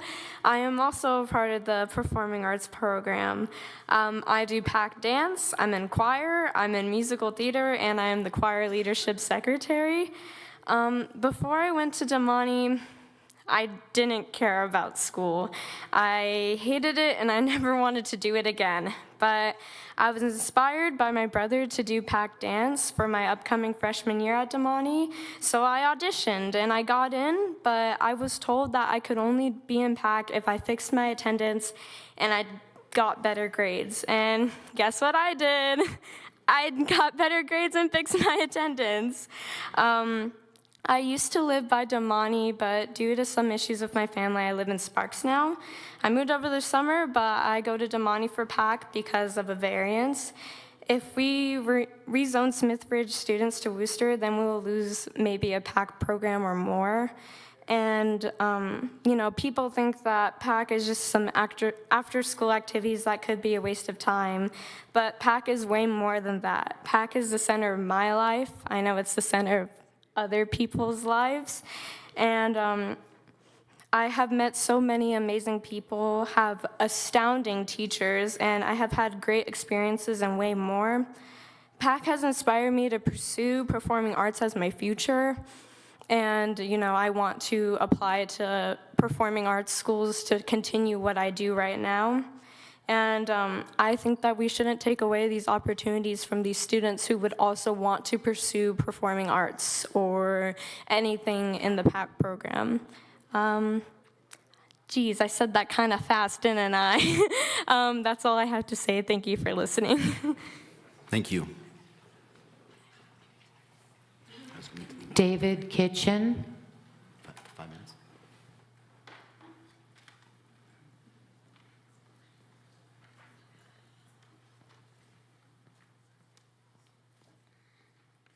Am I too tall? Oh, you can hear me. Perfect. Thank you for the opportunity to speak with you this evening. My name is David Kitchen, and this evening I'm the very proud principal of Worcester High School. Thank you for your service. You have a challenging decision to make, and I know today, and I'm not here today, to make a specific rezoning recommendation, but rather to add to the public discourse on this topic in a way that I feel has been lacking. I offer you 4 points. Point 1. I can't talk slower, I gotta make it through. Point 1, declining enrollment and loss of teacher allocations is currently impacting our entire school district. We have certainly felt it at Worcester, losing allocations for this upcoming school year and having to make tough decisions about what programming we can sustain moving forward. Our school currently houses multiple programs that are unique in Washoe County School District. The IB Diploma Program, the IB Career Program, the Deaf and Hard of Hearing Program, and our bilingual program that allows students to take up to 3 core classes in Spanish. As we start the design process for a new building on our campus, we are excited to be working with capital projects on the possibility of opening a cosmetology program. I strongly believe that the inner city of Reno and the Worcester Vertical is worth investing in. Declining enrollment impacts us all, and I encourage you to take this into consideration. Point 2, in my experience, keeping middle schools whole as students matriculate into high school is a powerful tool for community building.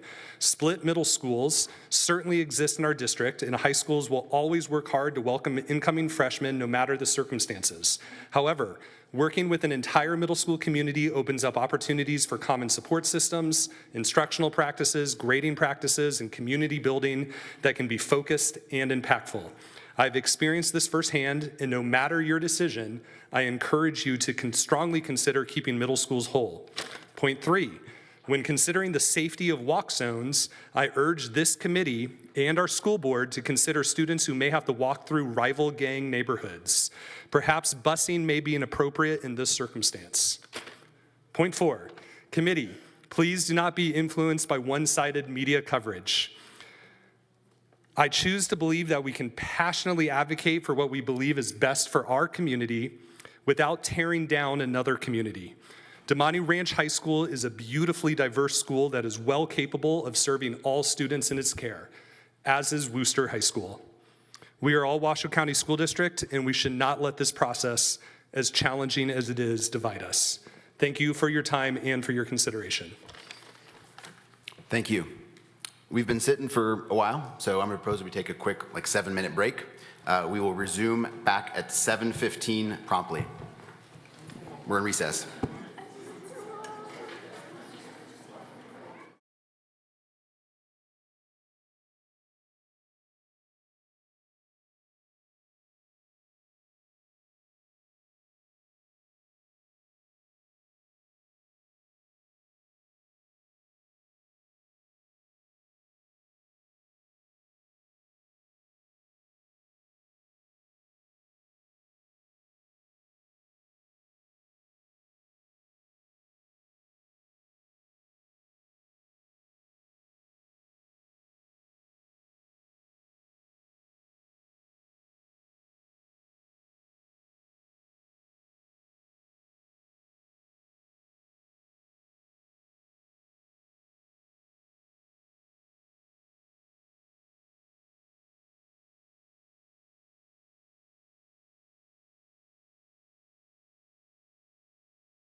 All right, I'm going to call us back to order. If I can ask everyone to please take their seats.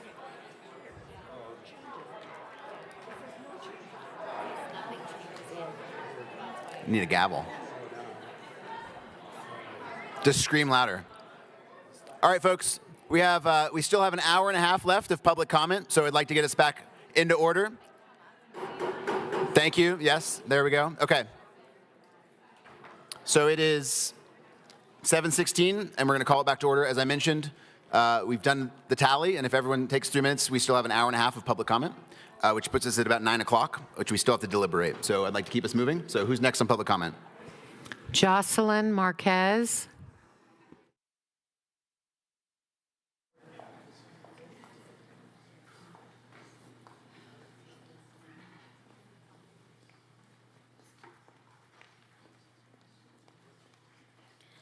Good evening, everyone. My name is Jocelyn Marquez, and I've had the absolute honor of being a teacher at Worcester High School for the past 5 years. In that time, I've had many roles: teacher, colleague, senior class advisor, Key Club advisor, and through each role, I've witnessed something truly special. A school that is more than just a place of learning, it's a community that uplifts its students, staff, and families. As a teacher, I've had the joy of watching students work with complex math problems and experience that moment when things finally click. There's nothing quite like seeing a student who dislikes math walk out of the classroom with some confidence, especially in the class that most students dread. The dedication and grit our students show in their learning is inspiring, and it keeps me excited to teach every day.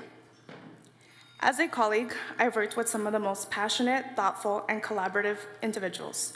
My fellow educators are always exchanging ideas, not just about tests and lesson plans, but about how to better connect with our students, how to support them in and outside the classroom, and how to help each other grow as teachers. I've never once felt like I did not have my peers' support. As a senior class advisor, I've seen firsthand the energy, creativity, and leadership our seniors bring to the table, from planning events to organizing fundraisers, to just showing up for one another. These students work hard to make senior year memorable, not just for themselves, but for the whole school. I am truly proud of them and all the work they have done. As the Key Club advisor, I've seen our students work hard for our community. They've given their time, their talents, and their hearts to help others by raising money for local causes, volunteering around the community, and being compassionate people. Behind all of this is an incredible administrative team who continues to build and grow the school with intention and care. They've introduced new programs like the bilingual program that has opened doors for our multilingual students and made the school even more inclusive and accessible. They lead with the vision that reflects the diversity and potential of our school. Time and time again, I've seen this school come together as a community that shows up, that lifts each other up, and that always does right by our students and families. It's amazing to see how many times our community shows up for our dine-in nights to support our fundraising efforts. Just yesterday, our admin, staff, and students volunteered to get splashed with buckets full of water to help our seniors raise money. I am shocked how our school was able to raise over $700 during lunch in this school-wide event. While there has been some talk about our school, I want to be clear and say that any student that comes to our school will get a quality education by some of the best teachers, counselors, and admin. We welcome all students and hope they want to call Worcester their school. I truly cannot imagine being anywhere else. I am proud to be part of Worcester. Thank you. Thank you. Justin Solamine.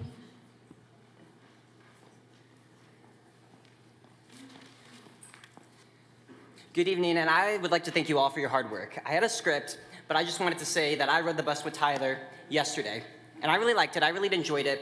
So when I heard that we would not get transportation to Worcester, that really concerned me. There are about 10 buses, to the best of my ability, that go to Damani Ranch.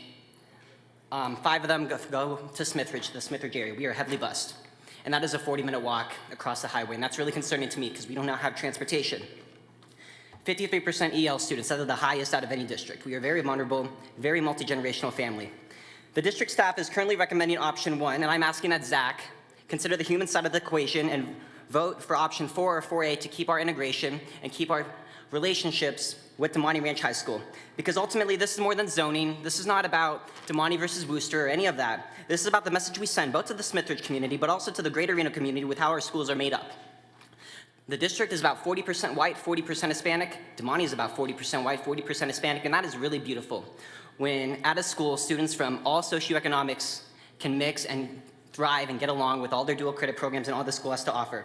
This is about choosing stability for community that has already been moved around far too many times. We got disrupted a few years ago when we were moved out of Galena, and we are going to experience that same instability again when Pine closes, the school that we can walk 5 minutes to. When that closes and we have to get bused 10 minutes to DePaul or Vaughn. We don't need to make it more disruptive for our most vulnerable community, many here who rely and depend on the relationships built on their educations. With every rezone, there are real families, real fears, and real dreams. We are not just capacity and enrollment projections on a map that can get moved whenever convenient.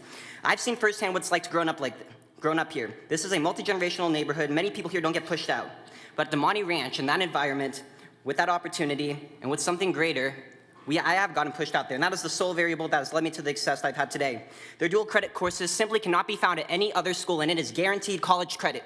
About 20 to 40% of students fail an AP exam, and that is very frustrating. At Damani, there is no middleman. You get that guaranteed college credit going to UNR. I've had teachers who believed in me, a counselor who's guided me, and peers in the Damani area who have drove me home from after-school events and ultimately helped me through the college process when no one else can guide me. The South Reno community has taken in our Smithridge community with open arms, and they have respected and learned to know our differences. That environment changed my life. It exposed me to a world beyond my zip code, and that exposure of ideas, lifestyles of ambition, a different environment of Damani from our neighborhood is what shaped who I am, and it gave me the kind of well-rounded student experience every student deserves. I ask you to not just listen to the data, the projections, to the math, but to your heart. Think about the long-term impact of our students. Think about the messages sent if we leave the largest building in the South Central Reno area at 60% capacity, still the newest. Think about the low-income families who have constantly gotten rezoned. The principal at Marcy Hurst Middle School said that stability should be the guiding principle of the Zoning Advisory Committee, Brandon Brinkhurst, and I believe that too. Option 4 gives our students the ability to stay connected with our communities. If we are about school of choice, if we are about equity, our Smithridge parents here want to say, let's keep them there. Option 4. Thank you. Thank you. I know there's a lot of passion, but also a reminder, we do want to support our interpreters, so try to balance passion with speed. Thank you. Angie Bella Ramirez.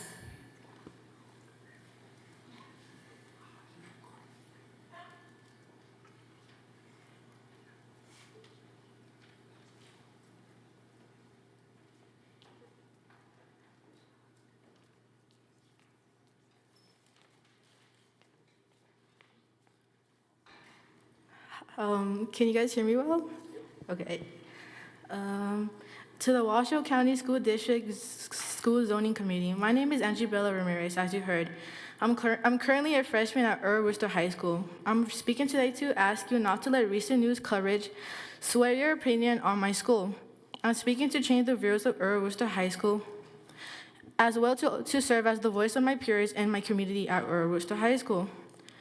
Worcester High School is a school that teaches kids to be open-minded communicators and risk takers and many more qualities. Worcester gives kids the chance to become the person they wish to be beyond the field of academics. This shows Worcester isn't simply focusing on academics, but rather improvement of the student and being a support system for our communities of dreamers. While seeing that Worcester is an IB school, and I myself currently interested in the IB program and attending Worcester for the IB program, speech and debate has made my voice be heard and given me a sense of confidence with my public speaking, but especially made me more prepared and successful to take the risk and to speak in public spaces such as this one is the support Worcester gives to us dreamers. Being in the Worcester classroom makes you become open-minded to everyone's values and opinions. This shows that simply being a Worcester student makes you become reflected on your schoolwork, but also unique individuals. When in class, the experience makes me feel empowered and important within our school community, which is why each person impacts the culture and adds a positive impact simply by being at school. Worcester is a school that focuses on including everyone and adding personal touches to multiple student culture that we have at Worcester. Many students intend Worcester to be included in the Worcester IB program, which is a program that has multiple rigorous courses and to support those who wish to attend college. Our slogan at Worcester is Cult Culture. This slogan is important for us because it shows that Worcester supports multiple cultures around the world. This slogan is placed all over the school and as well as merch, such as posters, stickers, and clothing given to staff and students. Other communities of other schools say that Worcester is too ghetto, poor, even dangerous. But as a person in this school, none of these qualities I have listed are true. Rather, Worcester is a school that's sophisticated and scholastic, which is more than many schools can brag. I just want to say thank you for the opportunity to give out this speech, and thank you for the community for their efforts. But also, I want to say thank you for your time and dedication to our community. I'm sure that your efforts will benefit everyone and bring everyone together rather than damage our communities within our school. Thank you very much. Thank you. Diane Martin.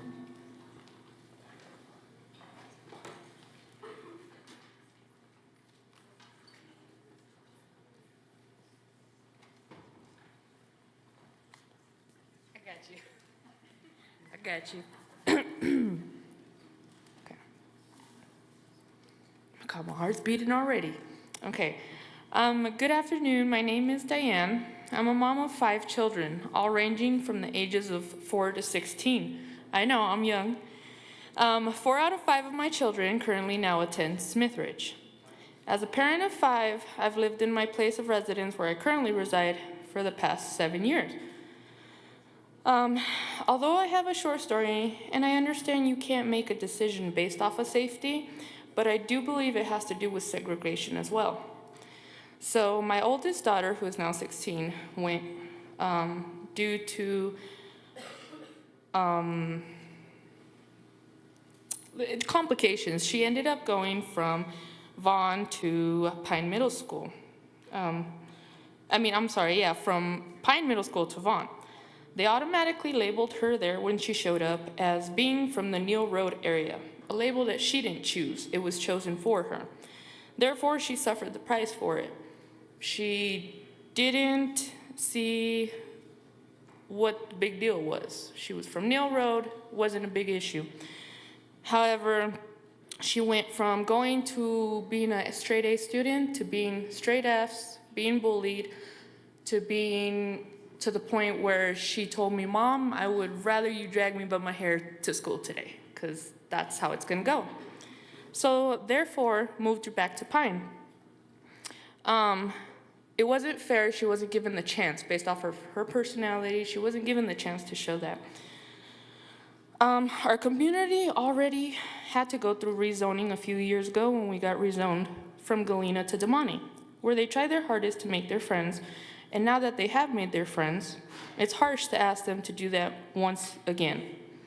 Now, the most important thing I would like to say is, since there will be no buses if my kids get zoned to Worcester, that's a big deal for me. As a mom of 5, I have 4. Well, by the time zoning hits, I will have 3 in Smithridge. If my kids fail, I want them to fail because they didn't try, not because I didn't do my part as a parent to get them to the places they need to go. So that raises like a huge for me, for any parent that has more than 1 kid. It's hard. I will have 3 going to Smithridge, 1 still going to Damani. So I would like, I personally vote for option 4, where it would allow them to go to DePaul and Damani and bust. I want to thank you guys for your time. I know you chose to either eat dinner before or after, but and I know we're all hungry, but thank you guys for your time, and thank you. Thank you. Annie Kell.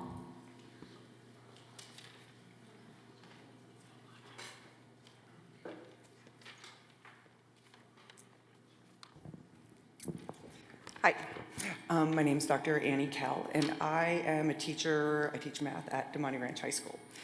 I'm commenting today in support of option 4 from several different perspectives.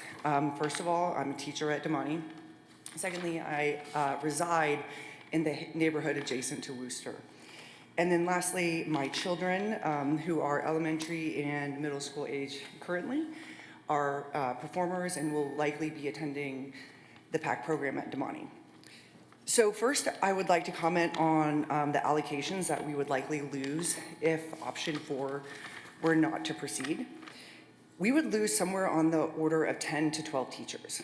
So what that means for my specific department is that when we lost teachers, some of our extra programs would be cut short. I teach several concurrent enrollment classes where we offer college credit in the high school setting for free to any student. If we lose allocations, then the teachers are going to be more needed in the in the graduation requirement classes. I don't believe that the number of students that we would be losing will be matched in the new construction that's projected over the next 10 to 12 years. The PAC programs will also be impacted by lessened enrollment for the same reasons that our concurrent enrollment programs will be impacted. Another product that we have in the math department is we offer algebra credit recovery. Algebra 1 is a very, very commonly failed math class. It impacts a lot of students' graduation. And right now we offer an entire class for students to recover that credit. It's not done online, it's not done on a computer, it's done in class with a person. And it's a remediated setting, and that would be a critical graduation component that would be impacted. Lastly, I live in the neighborhood adjacent to to Worcester, and we are concerned about rival gang activity in the neighborhood. We're concerned that will be something that becomes an issue. Pine has been just all the students that have come from Pine are a critical part of the Damani community. And I just think that they deserve to stay in a place where they are supported and where they are adjusted and continue to have all the things that we have to offer at Damani. Thank you. Thank you. Arno Pelavoy.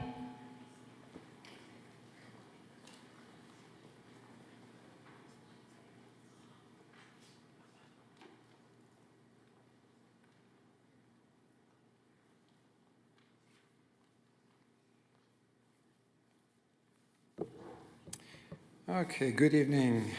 Thank you for taking all these comments.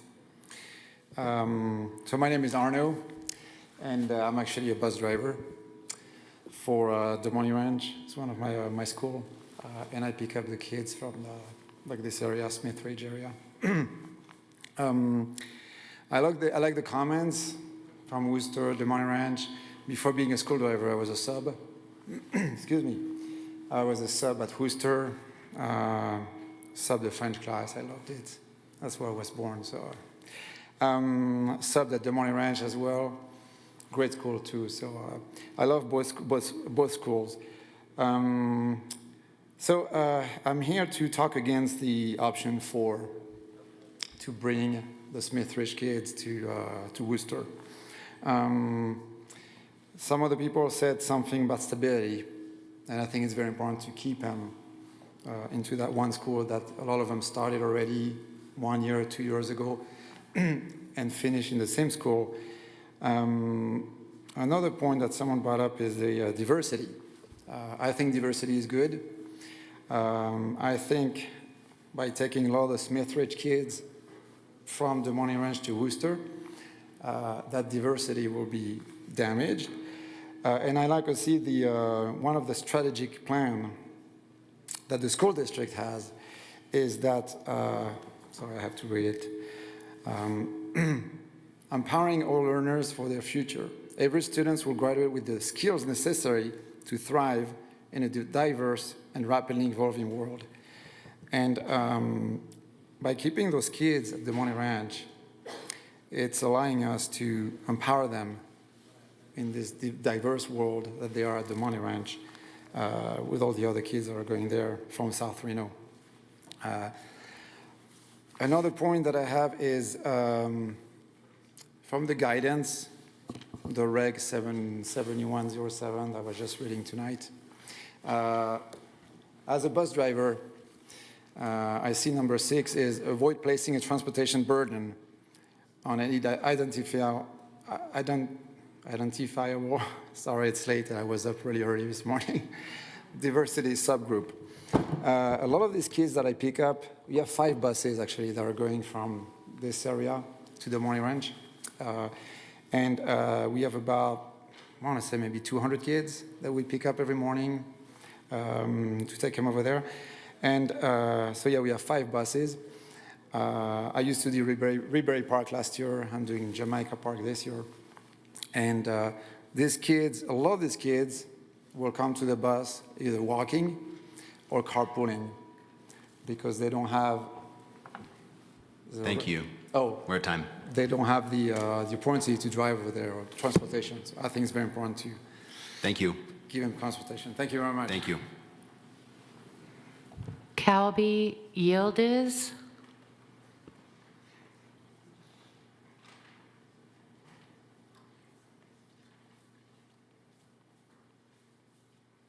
Good evening. My name is Calby Yildiz. I'm a Reno transplant and a homeowner in South Reno. Additionally, I'm a current Damani Ranch teacher and a prior Worcester teacher. It is not a comparison of which school is better, Damani or Worcester. It is a bring to light the population of students who have been moved from Galena just 4 years ago. The shuffling of one group of students is unfair. We have worked endlessly at Damani to build community with the previous zone shift. Yes, there's more work to be done. Currently, I teach the MTSS Tier 2 for junior English and have seen tremendous growth in our high-risk population. Our staff has built trust and relationship with our Smith Ridge population to support their success. Many of our English teachers have EL endorsements to provide strategies for various English abilities. If you were to walk into my classroom, you will see a variety of economic and cultural backgrounds collaborating. This collaboration benefits not just Damani, but Reno as a community. Moreover, my development is the last Toll Brothers home as Taos is emerging to the right of my neighborhood. With student choice, many of my neighbors go to private, charter, and non-traditional schools in our district. I doubt the future projection will be as high as you predict. Transportation options for school choice are not available for many lower socioeconomic students. I also teach creative writing classes that support our PAC program. Our students deserve to stay at Damani, and hundreds of students have signed a student-led petition to stay at our school. By reducing our numbers, you jeopardize our PAC program and impact communities in our neighborhood. Families in our community. Thank you. Thank you. Jonna Prucon.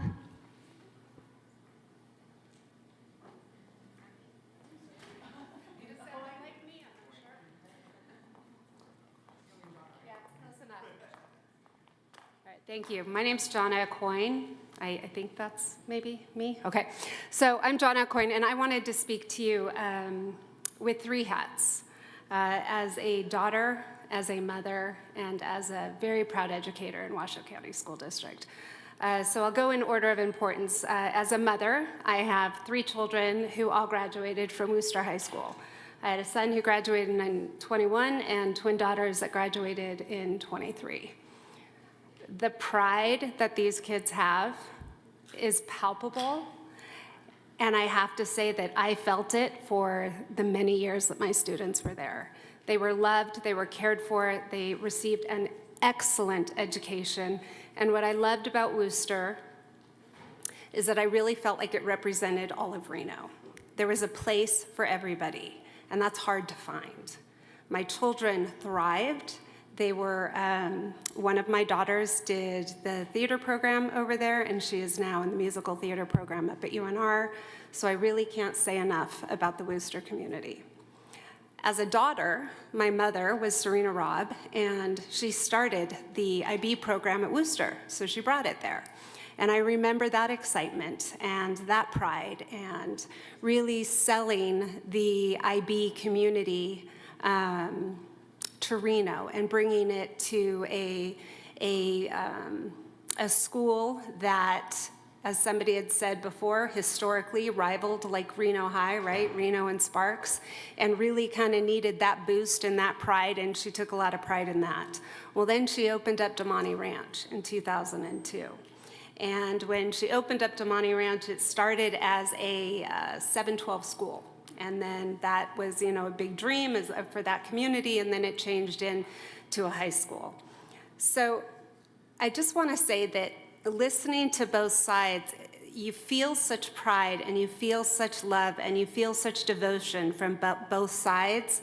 Change is hard, but you're going to get love and you're going to get cared for in both places, right? I mean, we want to listen to the kids, we want to listen to the staff, but we have to remember that we're a community, every child by name and face to graduation, or every child by strength and need, whatever you want to say anymore.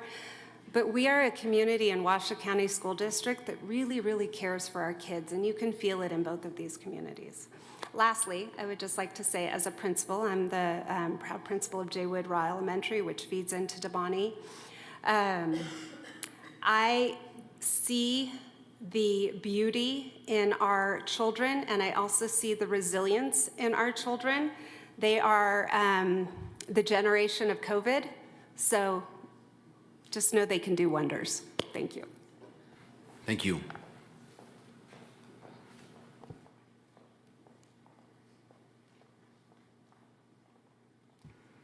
Armando Alvarez Gonzalez.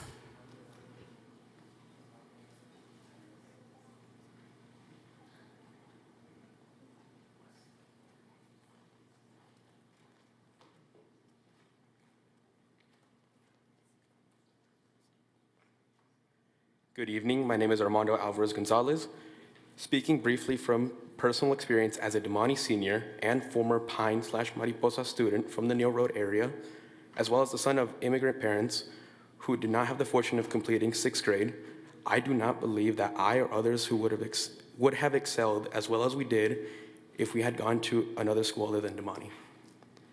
Me and other students in the Neal Road area come from very different backgrounds and home lives, as well as the various struggles that come with it. So, many of us need that extra support of staff, and while I'm not fit to speak on other schools and experiences others have had in them, Damani, its staff, and the school spirit makes everyone feel welcome and makes us feel that we have a strong, stable support group, one that some may not have at home or anywhere else. At Damani, I've had the chance to take challenging classes and meet encouraging teachers that pushed me farther than I ever thought I could, and in turn, made me and many others from the area Nevada scholars with a significant jump on college and career readiness because of the AP and Jumpstart classes, as well as pushing me to pursue an engineering degree after high school rather than going into a trade, something that I thought I was destined for after high school.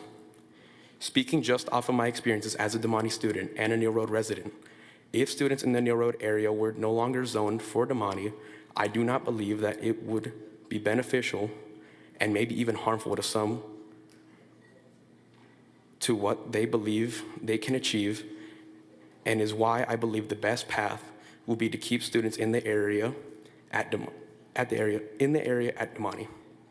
That is all. Thank you for your time, and you guys have a great day. Thank you. Amy Boyer.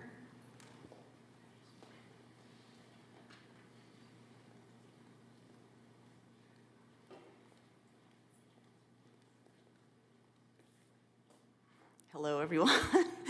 I was going to say good afternoon, but it is definitely way past afternoon. Thank you all for taking the time and everyone's comments. There is clearly a lot of strong feelings about where we're going to school and all of the things that we're learning and accomplishing, which I think is fantastic. That's a good testament to the school district as it is. We wouldn't have this much passion if we were unhappy with everything. I wanted to come up here tonight and just to say a couple of kind words about Vaughn Middle School and Wooster High School. I have a child that attended Vaughn Middle School and is now in the IB program at Wooster High School. Both Vaughn and Wooster are warm and diverse communities with supportive, visionary administrators, and they are really ready to educate our young sons and daughters for the future. At Wooster High, we have the IB program, and there's also a full AP program. So these are both full college prep courses of studies, and it's the only high school in Washoe County School District that offers both the IB and AP programs, which are universally recognized for a student, as a way for a student to stand out in their college applications. Currently at Wooster, we have the Nevada State World Language Teacher of the Year teaching there, in Spanish program. We have one of the 5 winners of the recent Phone Away Learn Today public service announcement digital contest winners. We have a National Merit Scholar finalist. Our theater program has recently gone to the Linnea Awards, the Linnea program, a nationally recognized theater competition, and we came home with 2 gold level awards and 2 voter choice winners. We also have a revised music program, and they'll be participating in BandFest at UNR next month. All of this is just to say that there's wonderful things that these schools have to offer, and any child that goes there should be happy and know that they are going to be welcomed and that they have a lot of great things to look forward to. And that's what I wanted to say. Thank you for your time. Thank you. Mandy Lobkowicz.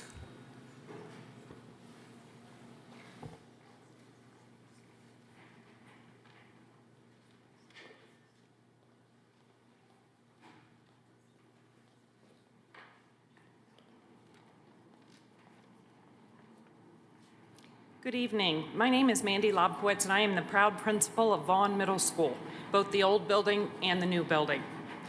First, I want to thank the school board members for recognizing and considering the needs of the students in this community. We desperately need a new building, and we are very thankful to have construction in progress in the field. Things are going really well. Declining enrollment is impacting the district. It's impacting all of the schools, including Vaughn. Fewer students means fewer teachers, which means fewer electives and course offerings for students. We at Vaughn are grateful and excited that our new building will be able to hold 1,200 students, and that the school district and this committee are working to fill the new Vaughn so that we will be able to offer students more choices in classes. I would like to share some of the amazing things that are happening at Vaughn. Our students are growing academically and thriving. We have the International Baccalaureate Middle Years program, where all students take a world language and a design course during every year of middle school, as well as the fine arts and required math, English, science, and social studies. Some of our design students just earned an honorable mention at the regional level in an international design competition. Not bad for our first try. Right now, we offer Spanish and Spanish literacy for native speakers. With a larger student population, more teachers, we would be able to expand the number of world languages that we offer to our students.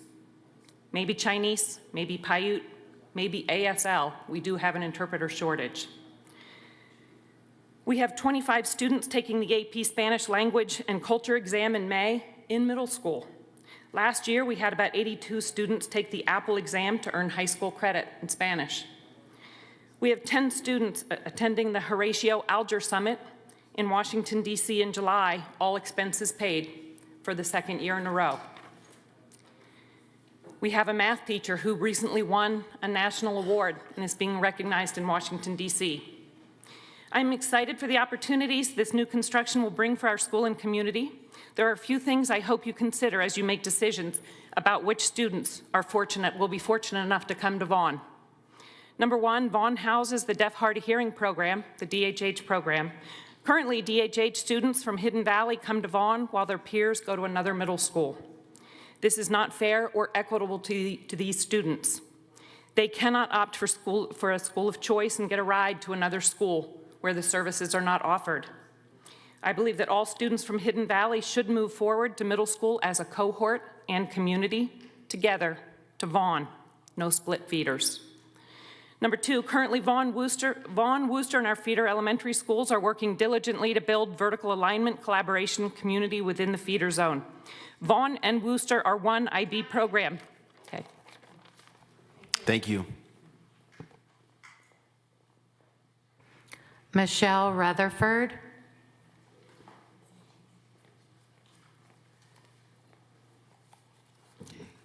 Good evening, I'm Michelle Rutherford. I am a teacher at Demonte Ranch High School, but I also wear other hats as well. I'm also a parent of 2 recent graduates from Demonte Ranch. And as well as teaching. I am a member of our parent home visit committee at Damani Ranch that we've worked on this year. We were one of the first high schools to embrace that idea and to get out to the community and meet with families and meet with parents, not only the families of our Smithridge areas, but all of the families in our communities, find out what their goals, what their hopes are for their children. And I think that tonight has been really enlightening, and I want to thank all the people from Worcester that came out and all the young students that came and spoke their stories, whether they were from Damani or Worcester. I think everybody here, it's a great thing in this community that we're all fighting over who wants these kids and not the other way around.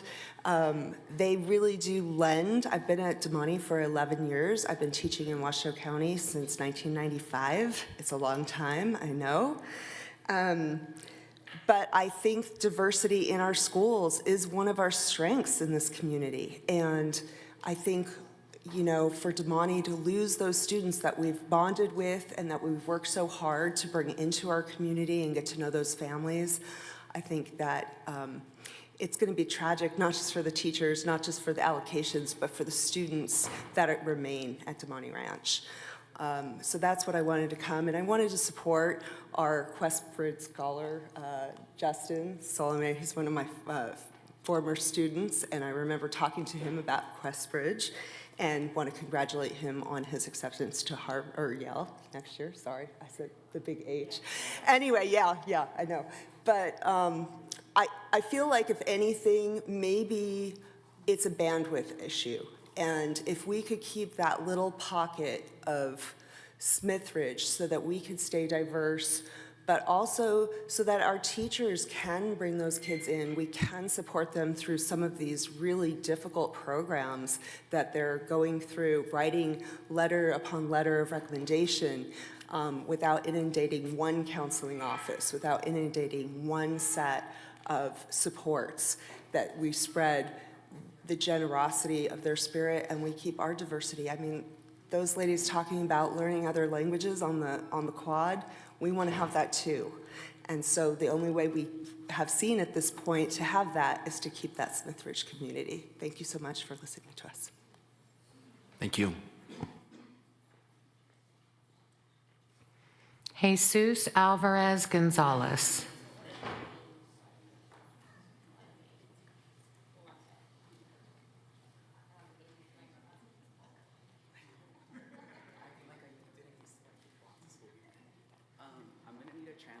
Someone to translate into English.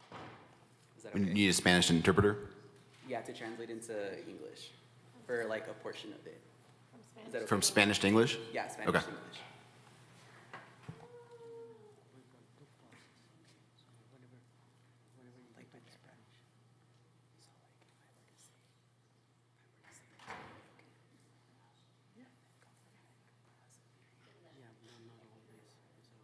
Like every 2 sentences. Yeah. I can do that. Okay. All right, so good evening. My name is Jesus Alvarez. I am an interesting case as I have lived in this community my entire life. Sorry for the limited representation of my community, as everyone is probably still working or getting themselves ready for work in a few hours at the moment. I think these options are very diverse, if you will. I not only live in this community, but I also attended Pine Middle School. I also attended Damani Ranch. Fast forward a couple years, I am currently a math teacher at Damani Ranch, who is also a first-gen graduate. As a new teacher, my position as a teacher is at stake yet again. Please do not base or judge the quality of my teaching or professionalism by what I'm wearing, as I have a life outside of teaching. I am one of the few teachers in the district who teaches math and speaks Spanish. I have the honor of communicating with my EL students in a language that they understand and can confidently speak to in their native language. Not only that, but also run the RTI support for geometry students at Damani Ranch, which has supported several newcomers to our school and will continue to support. The rest is in Spanish. It's going to be simultaneous, so they're going to hear. Okay. Yo tuve el placer de atender a la escuela de Damani y estoy feliz al decir que soy el primer miembro de mi casa al atender y graduarme de la universidad. Yo dedico mi éxito a mi asistencia a la escuela de Damani. El apoyo de mis maestros y mis compañeros hispanos nos dio la fuerza para seguir adelante para nuestra raza y para ser un ejemplo para nuestros hermanos y nuestra comunidad. Aunque era uno de los pocos hispanos en Damani en el año escolar de 2019, cuando me gradué tuve la oportunidad de avanzar mis estudios para prepararme para graduarme de la universidad un año temprano. Ahora, como maestro de matemáticas en la escuela de Damani, quiero ser el ejemplo y figura personal para mis estudiantes que piensan que no pueden lograr lo que quieren por su étnica. Quiero apoyar a no solo los estudiantes que hablan inglés, pero a los estudiantes que hablan español también, porque también deben tener la oportunidad de avanzar sus estudios y prepararse para tomar clases que son más difíciles. Más bien para darle la confianza a los estudiantes en el tema de matemáticas. Cada escuela tiene su beneficio, aunque no puedo hablar de las culturas de otras escuelas, les puedo decir que en Damani estamos unidos y estamos preparando a sus hijos para lo que desean hacer después de graduarse. Como vivo en esta comunidad, entiendo que esta zona puede ser muy vulnerable para los estudiantes, pero les puedo decir que diario trabajo para enseñarle a sus hijos cómo funcionar cada día. Yo, un hijo, un hermano, un vecino y un maestro estoy preparado para apoyar a mis estudiantes para que tengan las mismas oportunidades que yo tuve cuando atendí la secundaria. Muchas gracias. Thank you. Rodri Gilbert.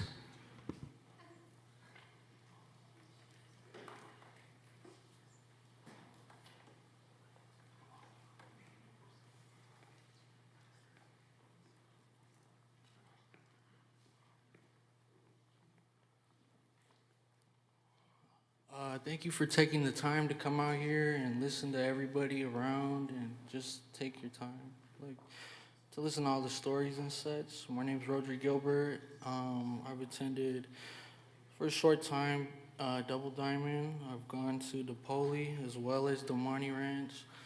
And I mean, I'm not gonna lie and say like it wasn't a culture shock coming over from New Mexico, first to DePoli and as well as Double Diamond. But when I first got to Damani, it was different. It was a different experience. It felt very diverse. It was something that I wasn't expecting that.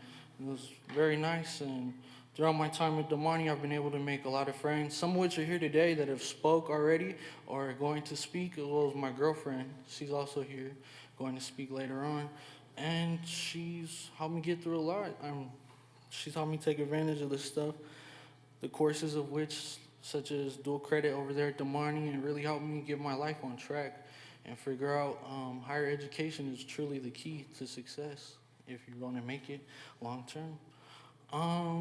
But yeah, I mean, really my main point of being up here is that it bothers me that some of these options you guys have don't have busing, especially to Worcester. Some of these options don't provide busing. That affects me very in a different way due to the fact that there's a lot of kids that might be forced to walk, such as my little sister. Unfortunately, she was killed in 2018 on our way home from school. She passed right in front of me. She was ran over by an 18-wheeler.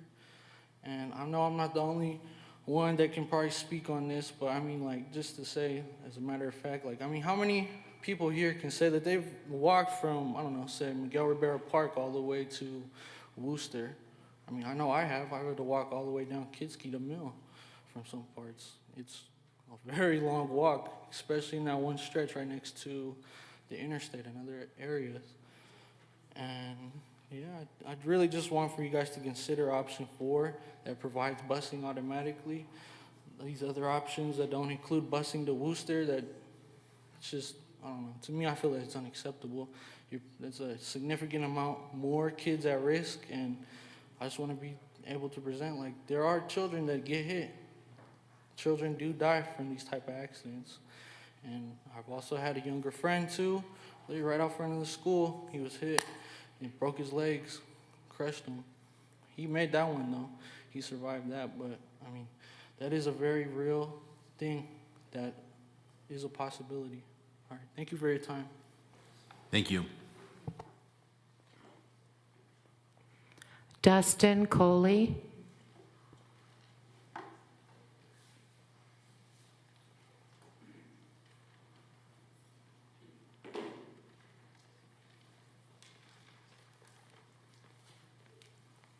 Hello, and thank you for being here on a very long night like the rest of us, right? Hello, I am Dustin Coley, and I have been a science teacher at Worcester High School for 12 years. And today I'm here to talk to you about my school. 13 years ago about this time, I was actually finishing up my student teaching at Damani Ranch High School. And I really enjoyed the school climate and really hoped to, I love talking fast, my students hate it. And really enjoyed the climate, and I hope to get a position there. But believe it or not, over a decade ago, it was actually pretty hard to find a job as a science teacher, and only Worcester was hiring. At that time, I think that I, like many people who've been talking about our school recently, both in social media as well as in legacy media and news articles and reports, believed that Worcester was an unsafe and underperforming school. It only took me about a couple of days teaching there to completely change my mind. I think Worcester has a rich community of fantastic and brilliant students and a staff that is more dedicated than I have ever seen in any of my teaching experiences, both with working with other colleagues as well as just my various visits in other districts. It has been said that our school is not diverse due to the fact that our population is largely Hispanic. As if to say that all Hispanic students and their families have the same story, the same culture, and the same status in life. This discounts the diversity of our over 30 Hispanic countries and cultures that our students hail from. Not to mention that as a newcomer center, students arriving to Worcester from all over the globe, I have had students pass through my classroom from over 5 continents, from countries like Bangladesh, the Congo, Ukraine, Syria, and Haiti, to name a few. Worcester welcomes these students with open arms and services that support their learning in our district. Our staff is well equipped with the skills and resources necessary to support these students, whether it be for English language learning, staying on track for graduation, or simply moving through the complicated minutia of day-to-day life. Our student body embodies empathy and compassion and recognizes that what makes you different is to be celebrated as your strength. Our international baccalaureate programs are the most comprehensive and holistic college preparatory programs in the district, empowering students to make the world a better place for generations to come. Our graduates spread throughout the country and world, flourishing in colleges and universities, including current college freshmen at colleges such as Stanford, Princeton, and Georgetown. Oh, thank you. Thank you. Dare Castillo.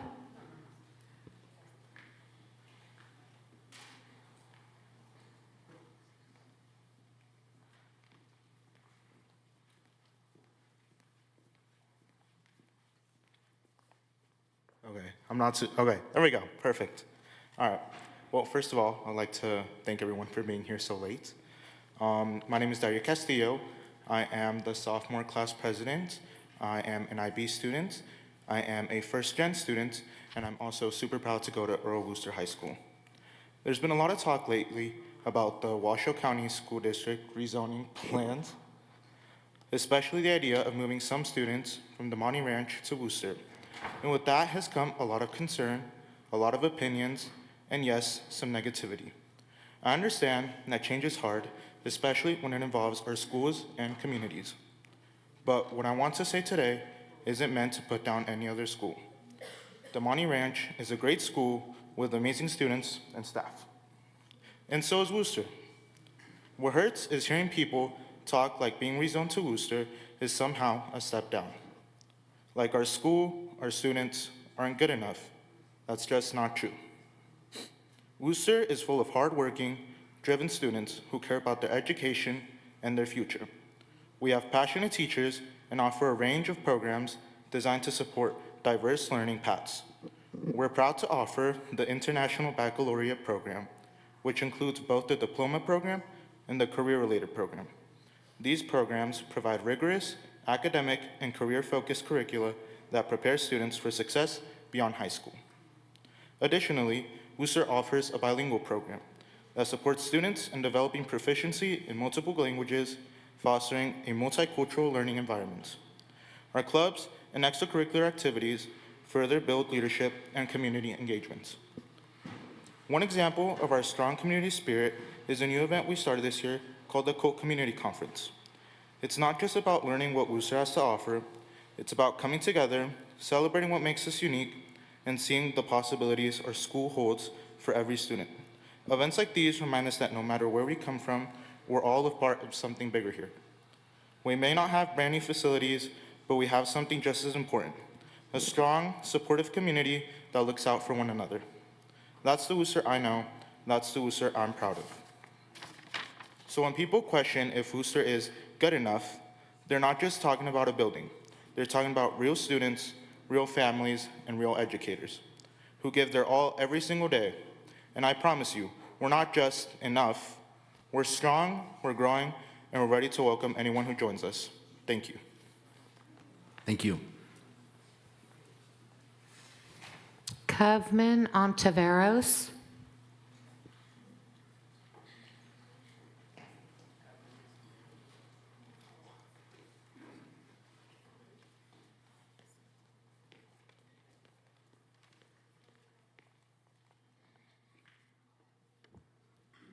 Hello, my name is Carmen Ontiveros Vasquez, and I'm here to support Worcester High School.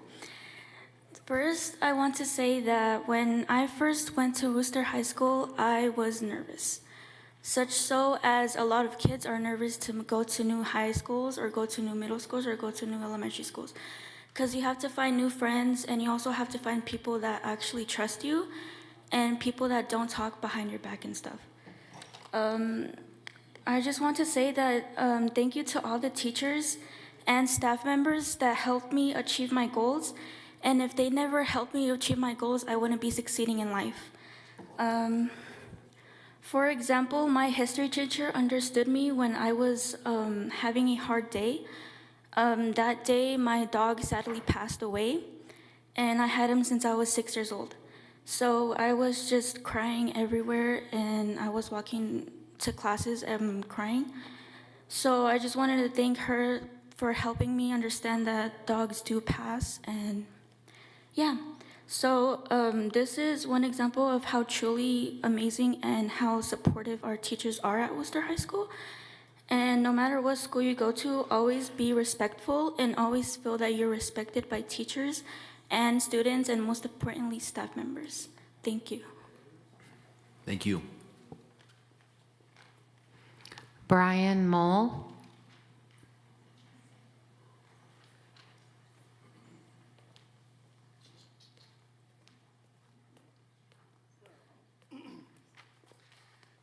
Good evening. My name is Brian Mall. I am a parent at Huffaker Elementary.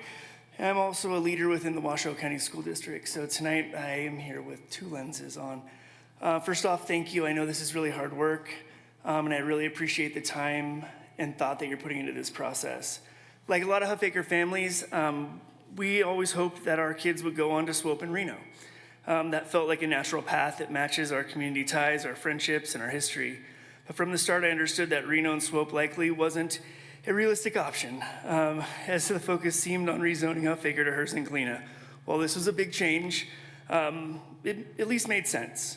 I think as a community, we were blindsided when the sudden introduction of Vaughn and Worcester became options. It just didn't seem like part of the conversation early on, and it brought on a lot of frustration because of the last time that we were rezoned. That process left us feeling unheard and overlooked. I came here prepared to talk about how it doesn't make sense to transport Huffaker students past 3 schools that are closer to Vaughn. It kind of seems like you might hold the same opinion, and I appreciate that, and I actually respect that, because I was glad to see that 3 of the 4 options that were discussed tonight really had Huffaker going to Hearst and Galena, with the 4th looking at a split feeder.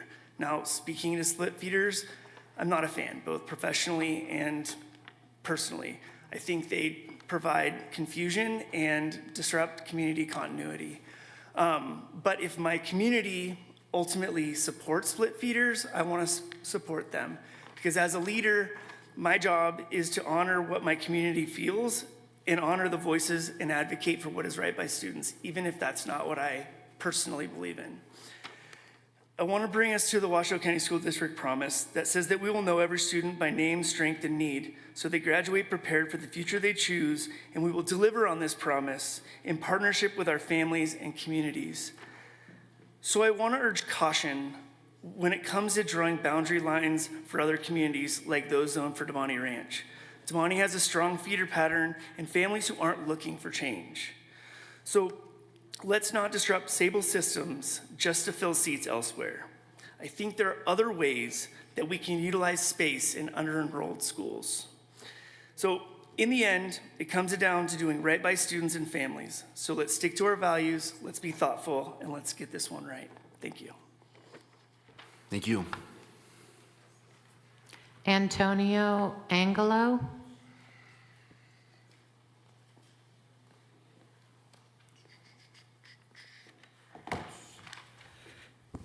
Only fitting. We've been here for hours. Good evening, members of the zoning committee, distinguished guests, and community members. For the record, my name is Antonio Angulo. I am the head of the PTA, or Parents of Smithbridge. Above all, I am a concerned parent and a Smithbridge parent. First and foremost, I am a community leader that would like to start my opening statement and emphasize that we seek the best for our students in respect of safety, education, quality, and diversity for our communities and neighboring areas. We believe in both schools are capable of having all these met. District staff are currently recommending for option 1. We, as a community, are asking Zach to overthrow that recommendation and vote for option 4 or 4 alpha. With that noted, we feel that the best opportunities for our community and for our students is option 4 or 4 alpha. Option 4 allows us to keep our partnerships and ties with our current communities and give us the best integration with South Reno. As it stands, it is not favorable for our students to be rezoned to our communities to the west. This is not a statement to criticize or slander those communities, but the fact of the matter is the data and firsthand statements of our parents and their experiences show that it is not the ideal environment for our students. Until those communities improve their community culture, we feel that we don't want our students to have, hold on, I get lost when I'm freaking. Until those communities improve their community cultures, we feel that it won't give our students the best chance for success. Option 4 alpha is offers short-term stability. We need long-term solutions to ensure our community stability, especially if rezoning gets revised in the future. Our communities face many rezonings, or has faced too many rezonings. We must pause and remember and understand behind each change, there are real families with hopes and fears. We all have different views and we should not be reduced to mere numbers or allocations. We should not be rezoned out of convenience, but what is best for the community. Furthermore, we were promised that of a trade up. Oh, hold on. Furthermore, thank you for your time. Thank you. Pablo Nava Duran.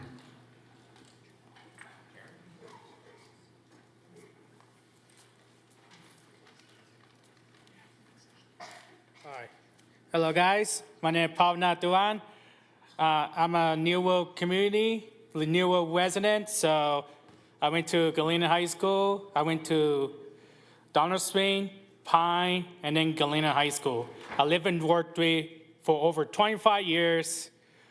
10 were in Down Spring area, and 15 in the current Millville area. So I do support option 4 and 4A because I love Wooster High School as a community. If you rezone Smith Street to Wooster, I'm so worried that if you rezone to Vaughan and Wooster, and then we have a game rival, and the culture will be broken as soon as possible. So we want to maintain a community as it is, maintain Smith Street to Damani for another 5 or 10 years. And then hopefully option 4A is the best for this community and for the school district, because I know Vaughan need a lot of women, so we can rezone to Vaughan and then stay at Damani. I'm okay with the split feeder. I'm okay with split feeder. I tell all the community agree, in my community agree to build as a K-8 school. That will solve problem and then maintain to go to Damani.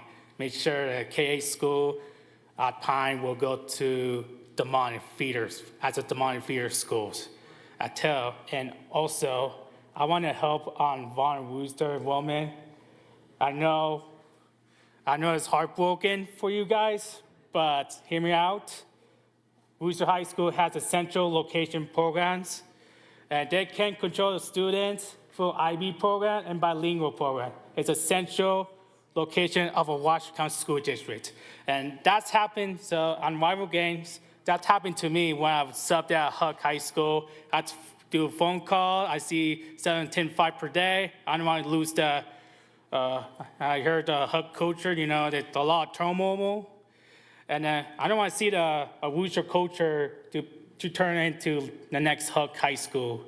I like Wooster High School as it is. We could stay a woman and figure out how to such a solution, and how to figure out what the long-term goal for Vaughan Wooster with Rob Smith-Ridge. And I like to support option 4A at the best option, but if my community want to go option 4, which is rezone to Topoli, I'm a support that, so thank you. Thank you. Miguel Martinez.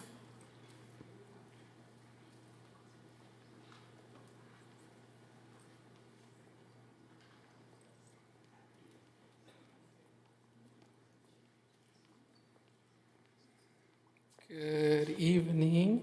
My name is Miguel Martinez. I am the current council member representing Ward 3, which encompasses about 90% of the areas that you're speaking about today. And despite this not being a matter that I have a vote in, I wanted to come and represent some of the concerns and issues that I've been hearing from the community.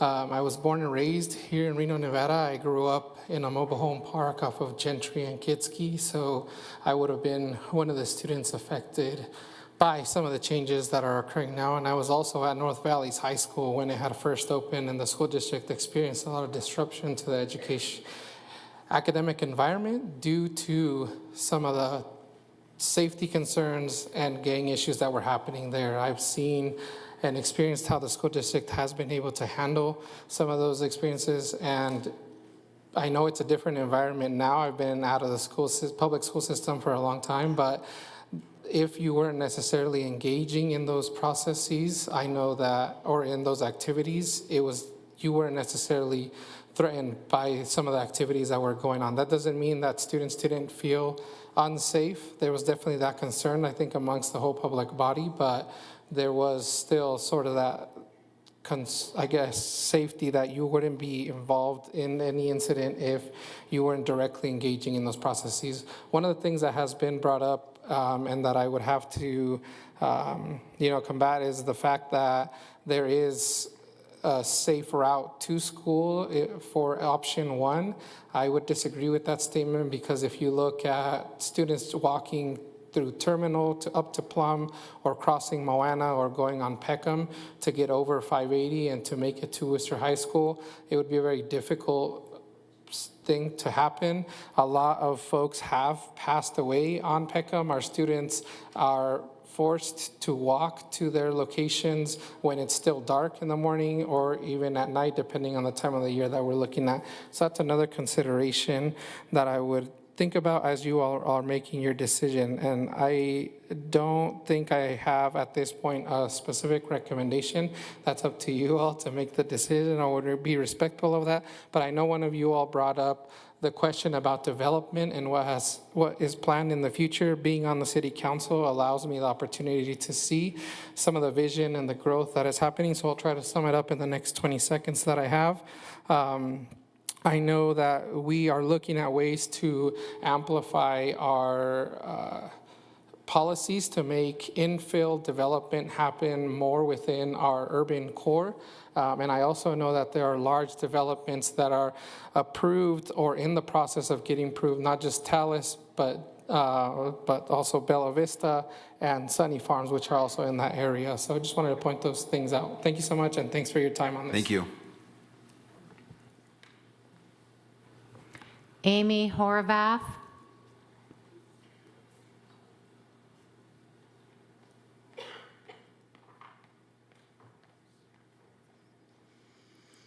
Hello, my name is Amy Horvath. I have 2 students attending Huffaker Elementary School. I'm a mom, community member, small business owner, and educator. Looking at the options in front of you, I'm in support of option 1, the staff's recommendation, with the caveat that Smith Ridge receives bus transportation to Worcester. Sorry, I'm dealing with allergies. From Smith Ridge Elementary School or from here at Pine Middle School, it's a 53 or 54-minute walk to Worcester High School. Worcester begins at 8:05 a.m. I cannot imagine high schoolers being asked to walk an hour to school at 7 a.m. when it's dark during part of the school year. This will not encourage student attendance. Option 1 provides for no split schools, no split boundaries within subdivisions. It also follows the closest zone schools and geographical boundaries and complies with feeder patterns, all outlined in Regulation 7107. However, from what I've heard tonight as a parent and educator, it sounds like the students of Smith Ridge have been rezoned multiple times like the students of Huffaker. Therefore, I'm also in favor of option 4. This option removes the worries of rival gang violence, which I spoke about last time, an hour walk to high school, and most importantly, it maintains the relationships and communities students and families have already created here at around here at Smith Ridge. Stability is key. After the last meeting, the criticism Huffaker families received was that we were not united on where we wanted our students to attend. However, we are united. For a variety of reasons, we are united in not wanting our students to attend Vaughn for middle school. I know that some Huffaker families would prefer to go to Swope and then to Reno. However, based on attendance numbers, I do not see this as an option, as it would put stress on Swope. Staff has also identified this. I believe, as a rule, it is important to keep Huffaker families and communities together. It's important to keep all elementary students and communities together through middle school and through high school. It's unacceptable to allow for split schools and split boundaries anywhere in this district. For Huffaker families who would like to attend Swope, the GT program and school of choice could allow for potential admittance to Swope without putting all students in a split situation. On a side note, I'm not really sure why Vaughn is being rebuilt as such a large school. It's not an area of large development or proposed new development. It feels a little bit like Field of Dreams, if you build it, they will come, except there isn't a plan for them to come. I feel, unfortunately, a mistake was made in rebuilding Vaughn as a larger capacity school, and therefore needing to fill it with students in order to meet quotas. The error is now trying to be righted by filling the school in any way possible, and in doing so, you're not following the guidelines from the Admin Regulation 7107. As students here tonight have reminded us all, thank you. Thank you. Caitlin McDaniel.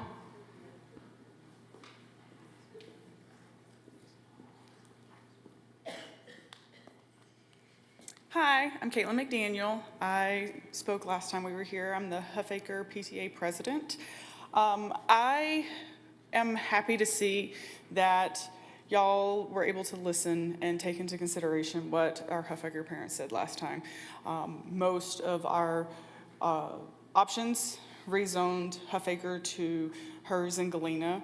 I'm pleased with that myself personally. I like the idea of hers and Galena as they are a more STEM-focused school, and that's just kind of where my family leads, with my husband and I both being engineers.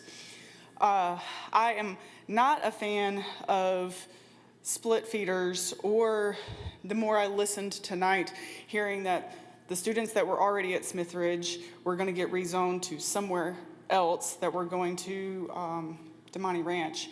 So I'm personally in favor of option 4, to allow those Smithridge students to continue where they are, and that also puts Huffaker at hers and Galena. Thank you. Thank you. Abigail Brown.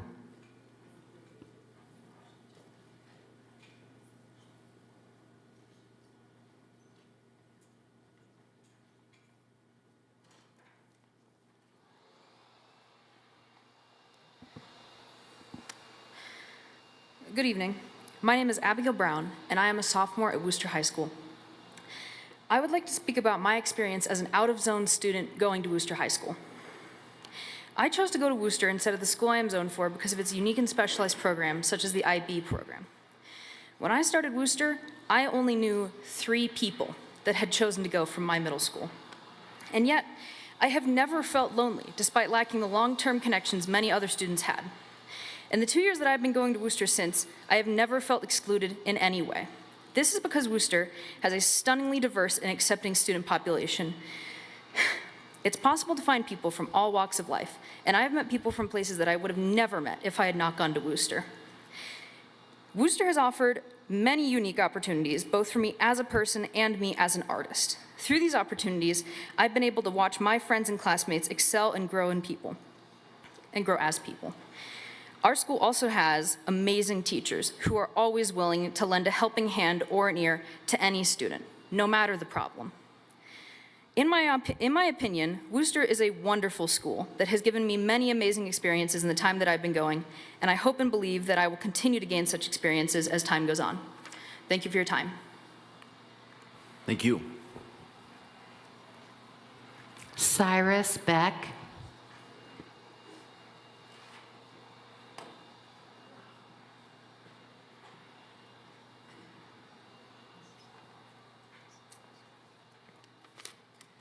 Hello. I'd like to start by just acknowledging all these young people from both schools and how articulate and compassionate and passionate they are, and that they're all right, that they have wonderful schools and wonderful staff. That's been proven as well. So I think that's really great that we're all, as adults, we're lucky enough to live in a community with young people from all different schools that are obviously pointing in the right direction, I would like to just mention that when we talked about this last year about building the other school, the Smithridge School, and tearing down Pine and that whole process that we were involved in, there was sort of this notion, at least that I understood and that my community understood, that that would not change anything in terms of our long-term movement towards Damani Ranch. So this is sort of surprising a bit, yeah? Like some of the people said, I Google mapped my address to Worcester High School. It is an hour and 2 minutes down Kitski. School starts at 8 o'clock. My 14-year-old daughter will not be walking to school at 6:45 in February, nor will any other 14-year-old daughter here, is my assumption. You mentioned that if a safety concern is acknowledged, I just don't know what that means. What is that safety concern? When does it happen? Is it a kid being hit? Is a kid being taken? Is a kid, you're talking about rival gang communities, is our children walking into their territory a safety issue? What is that safety issue we're all waiting for? I think to take our community and fill seats in any space and expect our community to bear the burden to walk 2 hours to school is unjust, unfair. It's just not acceptable in any way that that is part of a plan. That is not a plan, that is a liability that you're putting on me and my 14-year-old daughter that I will not accept. I don't mean to be too passionate, only to the microphone.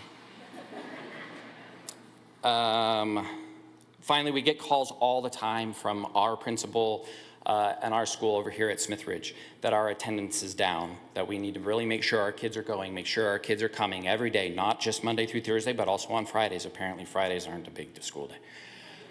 Walking 2 hours in February will not increase these children going to school. That's just silly season. Nobody really believes that. Nobody thinks that's real life. That's not real life. My 15-year-old son wouldn't walk there. My 14-year-old daughter won't. And I can't think of a father out here who is going to allow their son or daughter to walk down Kitski for an hour, both morning and night, lose all of their extracurricular activities to make this work. Time. Thank you. Areli Munoz.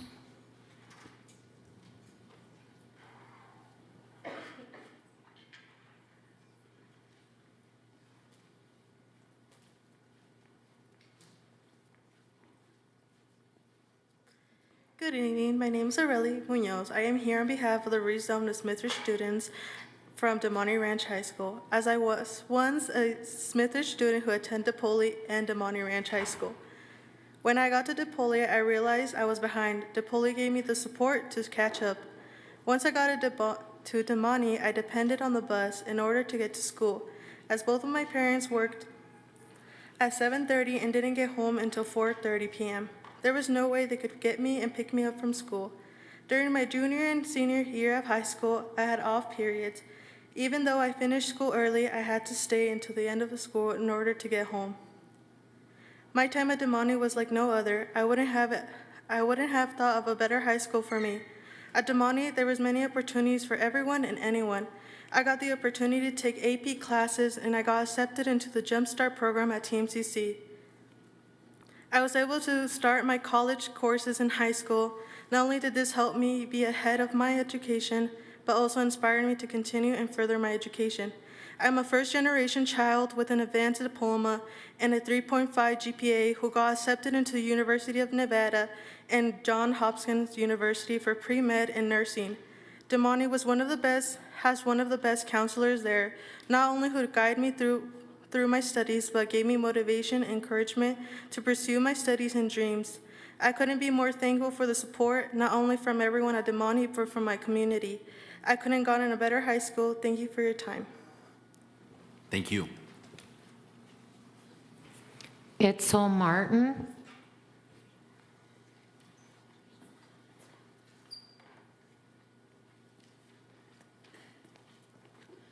I'm Itzel Helena Martin Villaseñor, and I would like to start this off that I would be one of the students affected by the rezoning, and that I'm speaking on behalf of anyone who couldn't attend, and for the students of the area of Smithridge itself.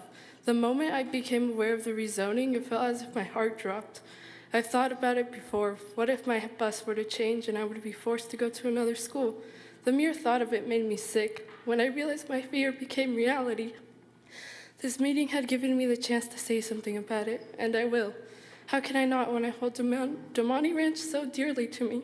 I attended Pine for middle school, and I went on a field trip during my 7th grade year. The field trip was at Demonte. The feelings I felt while seeing everything, I knew I was meant to attend Demonte.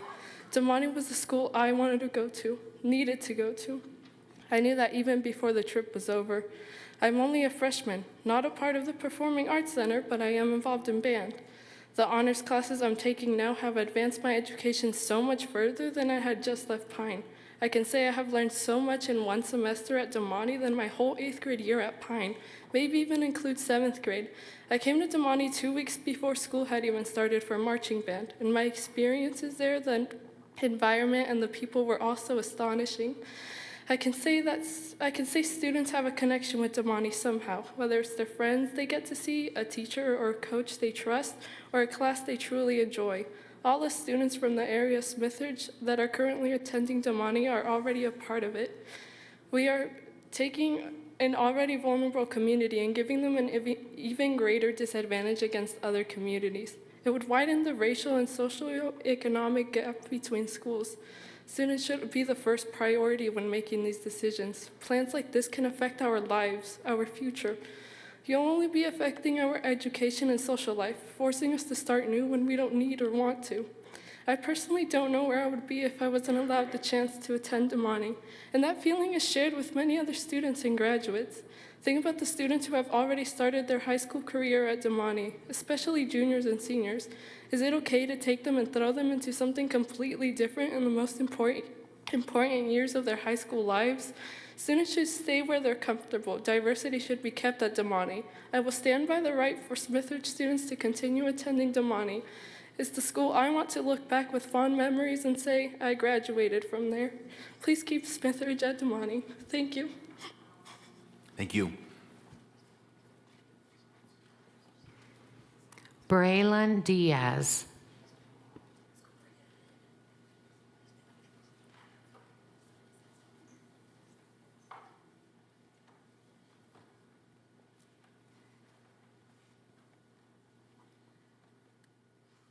Hello, I'm a sophomore at Damani Ranch High School, and I'm just here to speak to you guys. I wasn't really planning to come in here today, but after all my friends here saying that they care about this and everyone, wants to go to Damani, it would be like really good for my friends and family to still go, because I'm in culinary and I just did Skills USA, and that was really fun for me, and that was like that was their first year, and I was very happy to be a part of that. It was very fun, and even though I didn't do good in it, I felt like I did like something for my school, and like I was more like, I used as an example to go out there and, do more stuff for your school and do like better for everyone there. And there's lots of CTE programs there that is good. And I really love that. There was lots of things. Even someone from Damani won gold there. I was very happy for him. And lots of other places. And he won gold for computer science, and I was like really happy for him. I didn't know him personally, but I was very happy for him. And I hope he does good. And I hope you guys show, like, if we could still go to Damani, it would be great. My little brother would be affected. He goes here right now, and it would be perfect if he just went to Damani Ranch, because that's where my mom, my older brother, and me are going. Thank you for your time. Thank you. Angela Tan Galvez. Hi, my name's Angela Galvez. Thank you all for being here tonight. I'm here to hopefully spread the importance of keeping all 5 of the performing arts disciplines at Damani Ranch High School in regards to the new and current zoning proposals being given today. To further introduce myself, I am the senior class secretary at Damani Ranch High School. I'm also a National Honor Society member, and I am the Performing Arts Center student representative for the Theater Arts program. But above all of these things, I am a student who was lost before high school. And I think we can all agree that high school is a time to figure out who we are and find ourselves. And every single kid in the Washoe County School District, no matter what school they go to, they go through their own hardships, and I think that's part of what makes it so hard to figure out who we are and what we want to be. And it was my mom who inspired me to start singing and acting and dancing at a young age. And it was my last year of elementary school, and she passed away.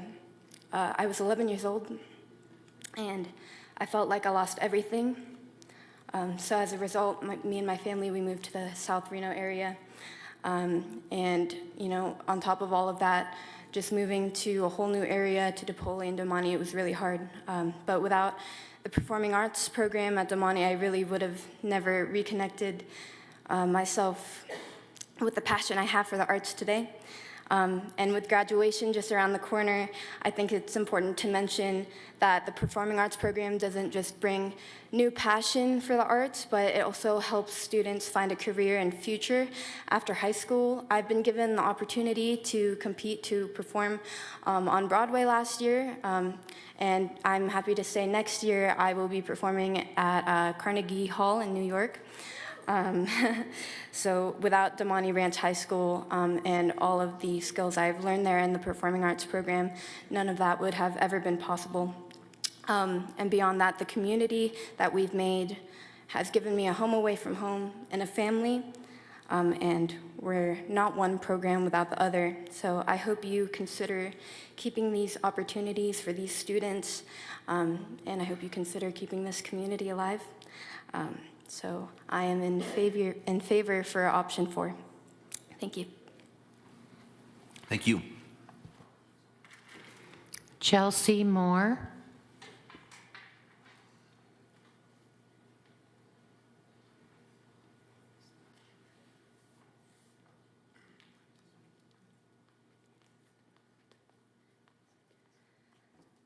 Ooh, I hate public speaking.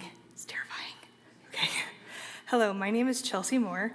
I am the PTA secretary at Huffaker Elementary School. I currently have 2 children enrolled at Huffaker, as well as 1 child enrolled as Marcy Hers Middle School as a school of choice student. After the February zoning committee meeting, I created a poll that was sent to all Huffaker parents requesting information regarding their zoning preferences. I thought it was important to get a clearer picture of the wants and needs of our families. I provided copies of the results with my comment card. As you can see, out of the 140 respondents, 98% do not want their children to go to Von Wooster. While it is true that there is a split between the Herzgalina option and the Swope Reno option, the resounding consensus is no to Von Wooster. Though Von Wooster is not listed as an option for Huffaker in today's meeting materials, I wanted to make sure that this poll was presented. Many respondents also provided brief comments that speak to their preference between the Swope Reno and Herzgalina options. For my family, the Herzgalina track is the preferred option. My 6th grader is already a school of choice child at Marcy Hers. As a parent, I've been very happy with the education and support my son has received at Hers. So is he. He's very excited to go again next year. It is a school that I want my children to all be a part of. Further, Marcy Hers is a governor-designated STEM school, and I feel like it is the best option to prepare my children for the future. Zoning the Huffaker students to Herzgalina provides my family stability as well as continuity of education. I do not feel like a split feeder is ideal as it separates students from their peers. Thank you all for your time and consideration. I know this is a challenging process, and I appreciate your dedication to listening to everybody's comments. Thank you. Thank you. Catherine May.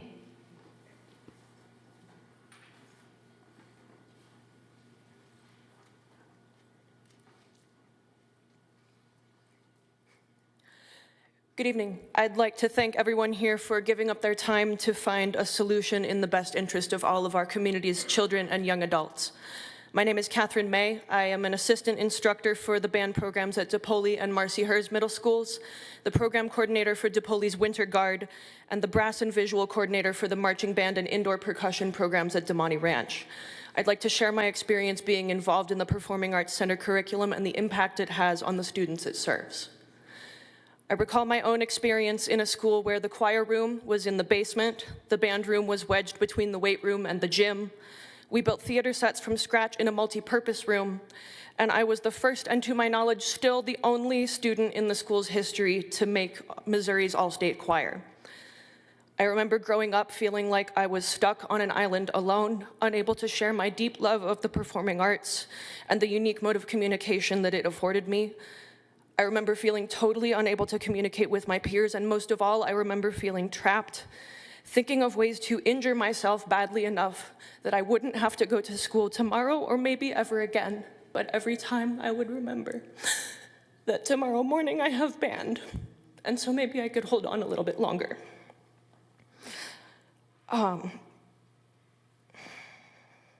It's in here somewhere.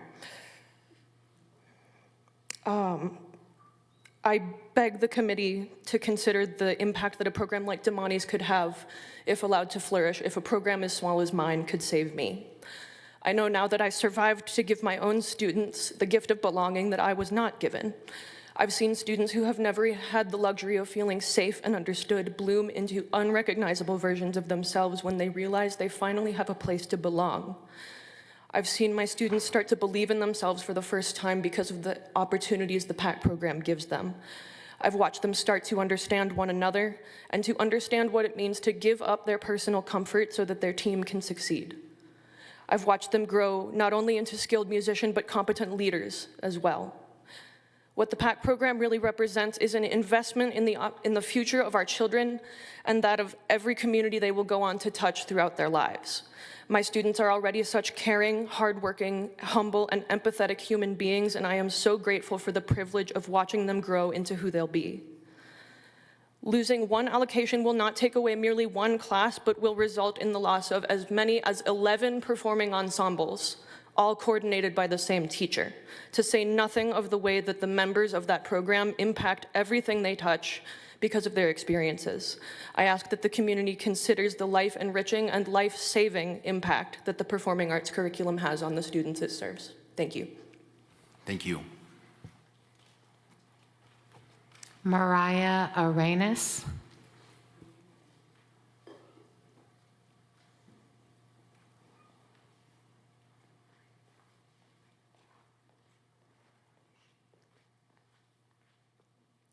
Hi, my name is Mariah Arenas.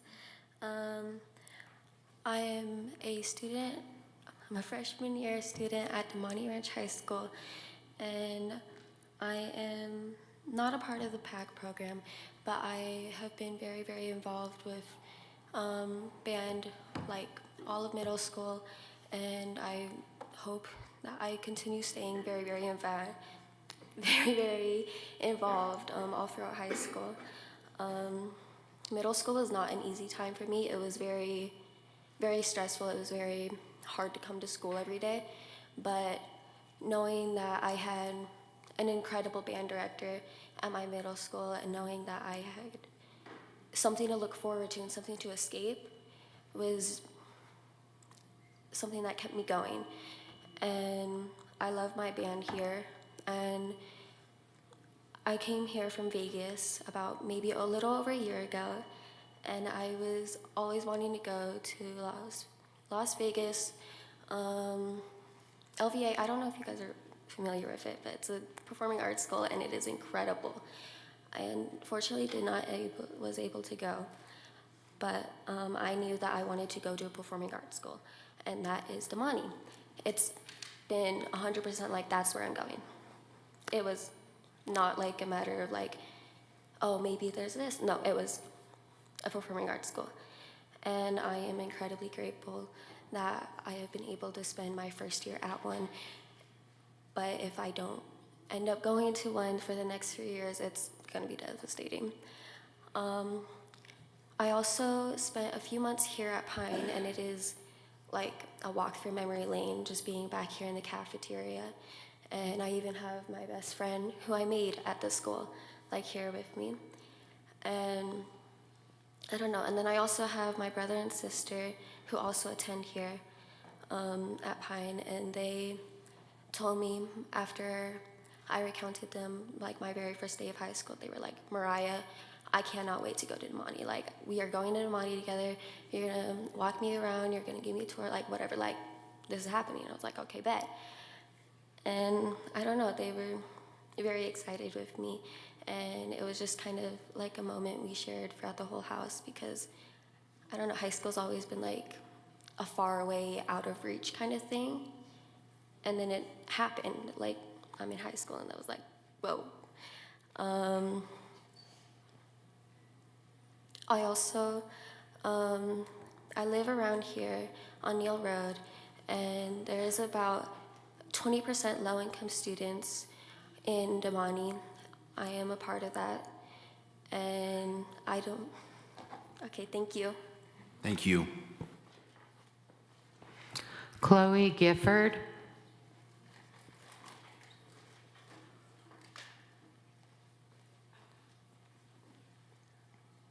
Good evening, students, parents, teachers, admins, and peers.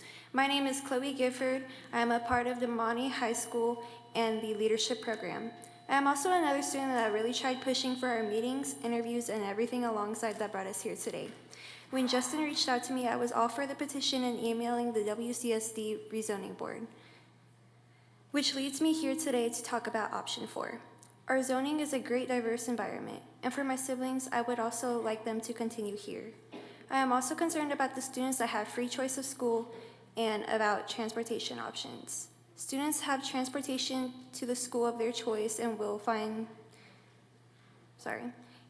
have to find a way, whether it's from person to person, city bus to bus, or even the option of walking. Right now, Smithridge is a very vulnerable and granted a diverse environment in a suburban neighborhood. Think about the kind of district we want to be, one that builds bridges between neighborhoods, not walls. Thank you for your time. Thank you. Alejandro Rivera.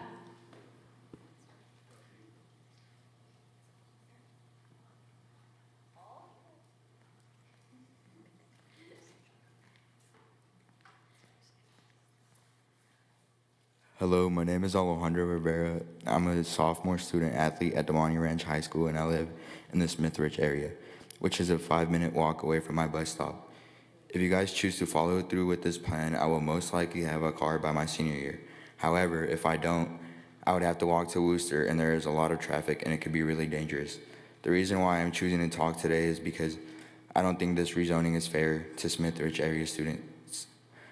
Damani is a great opportunity for us that live in this area because it gives us hope and it makes us feel like we actually have a chance to go somewhere in life due to their dual credit program. Damani has made me feel welcomed since the first day. The teachers and staff have taught me that even when I'm going through tough times, they will always be here to support me, and there is always a chance to become a better student and a better person overall. I had a really rough freshman year, both academically wise and behavior wise. But the school never gave up on me. They never made me feel different than any other students at the school. As a freshman, I had a 1.8 GPA, and with the support of my teachers and people around me at Damani, I now have a 4.0 GPA. I love playing sports for this amazing school. I love all the people I've met and the friendships I've made along the way. Thank you guys for your valuable time. I hope y'all have a great night. Thank you. Karen Eduardo Vargas.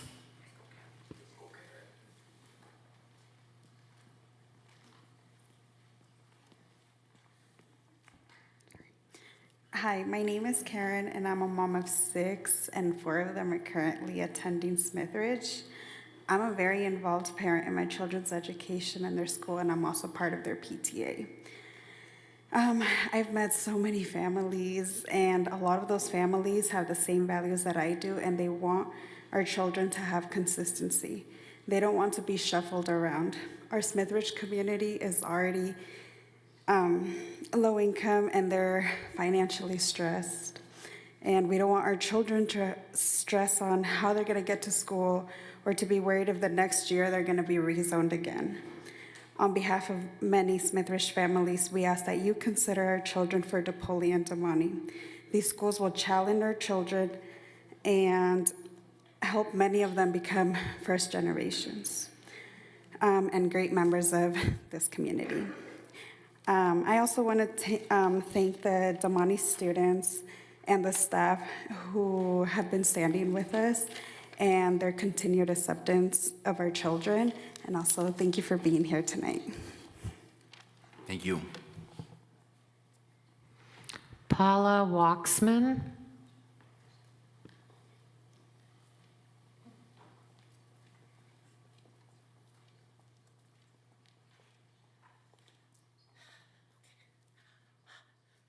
Okay, I wasn't going to speak tonight, but then I found out that you're planning to make people walk from here to Worcester. Are you crazy? All I want to say about that is before you make any kids walk from here to Worcester, take a field trip, do it yourselves. Imagine your 15-year-old doing it in the dark in February at 6 a.m. Not a great picture. At another point, also, these people have recently been rezoned. Don't do that to them again, that's just mean. I live off Toll Road. I know what it's like to be zoned, rezoned, and zoned again. My daughter was originally started at DePaul and then DeMonte. And then her second year, we got rezoned to Galena. She stayed at DeMonte because all her people are there. But yeah, since I've lived in the house, we've been Galena, and then DeMonte, and now Galena again. They tried to rezone us from Brown to Pleasant Valley. We fought against that. We've fought the rezoning fight numerous times, and it's just not fair to do that to Smith Ridge again. That's just not okay. And also, I want to say, in addition, I'm going to join the bandwagon that's opposed to split feeders.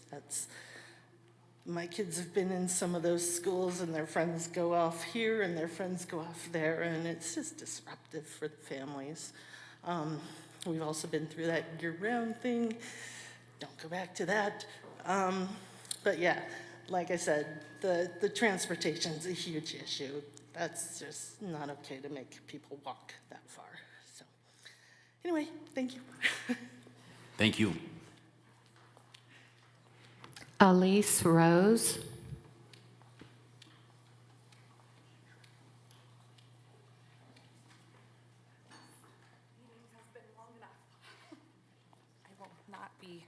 It will not hurt my feelings if you all stand up while I'm talking. I know you need a break. My name is Elise Rose, and I am a Huffaker parent. I also have a child at SWOPE. How is that possible? Well, I don't have a variance for him. He is actually part of the GT program at SWOPE. And I will tell you all, I bought my house in my neighborhood knowing that my kids would go to SWOPE and Reno High. I myself went to SWOPE and Reno High, and everybody on my street is some type of alum from SWOPE and Reno High. When I found out we got rezoned the first time, completely crushed me. And the day I got the letter in the mail saying that my son was accepted into the GT program at SWOPE, I literally jumped up and cried because my husband and I were having conversations about potentially moving, which was not really feasible for us, but we were willing to do that. Our parents live in the SWOPE and Reno High district as well, and they are major supporters of these schools. And I urge you all to try and think about the parents here. I know we're all talking about the children, and all of these schools are fabulous schools, but what really supports the schools is the parents. I will also be the sitting president of the PFA at SWOPE next year. As a person that doesn't even live in the SWOPE zone, I support the school every single day. I am there 3 days a week. I plan all the dances. I plan all the extracurricular fun things that those kids do at that school. I help bring food into the food bank for the children at that school that need it. And my mother is the partner in education for SWOPE and stepped up to help the school this year when they lost their partner in education. She did that because I went to this school, and she knows what an amazing school it is. And I am 2 years away from planning a 20-year high school reunion at Reno High. I also planned our 10-year high school reunion. So really think about the parents here. And if nothing else, if your decision can't be what the parents want, which is probably going to happen, unfortunately, I urge you to give legacy to the families that are already in these schools. Do not make them move. If they have a sibling that's already there, let the rest of their siblings go there. That for the parents is huge. We don't want one kid going to this school and one kid going to this school just because they missed the cutoff and aren't able to continue forward with their older siblings. So, just on my street alone, I have kids at 7 different schools. And that happened last time we got rezoned. We're at DePaul, Marcy Hers, Galena, Reno High, SWOPE, Pine, and there's another one in there. So I just urge you to take the parents into consideration here and really think about how it's affecting us, and we are the ones that drive them to school. And if we're not driving them to school, then we're driving to sporting events daily. We're driving there to support them. And it matters to us where they're at and how far away they are, and when they get their driver's license, where they have to drive. Thank you very much. Thank you. Mike Dixon.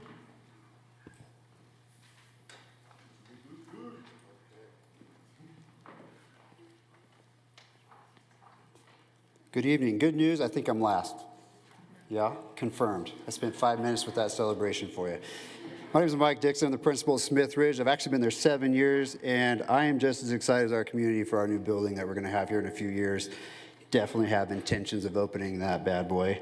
And before I get started, real quick, we have to compliment all the students that spoke today, as well as a lot of my colleagues that were here to highlight their schools. I think that's the most important thing we can do as a community of educators, is really encourage and support one another's in our work.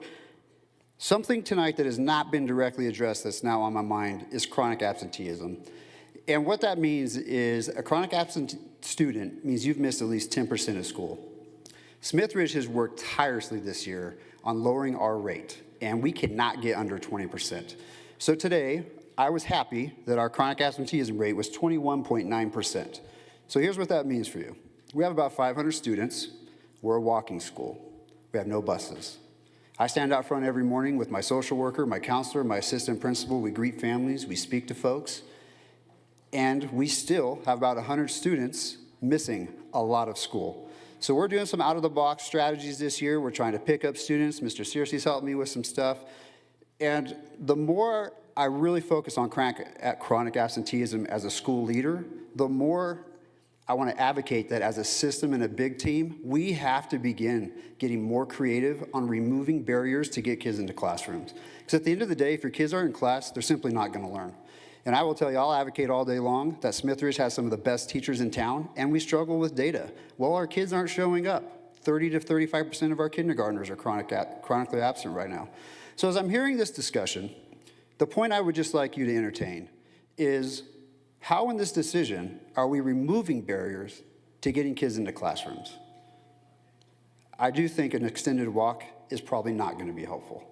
So without bringing any judgment on what schools we should attend, because they're all wonderful, I do think as a big team we have to figure out a way to get kids to school. And I hope I can leave you on that note for your brilliant conversation you're about to have.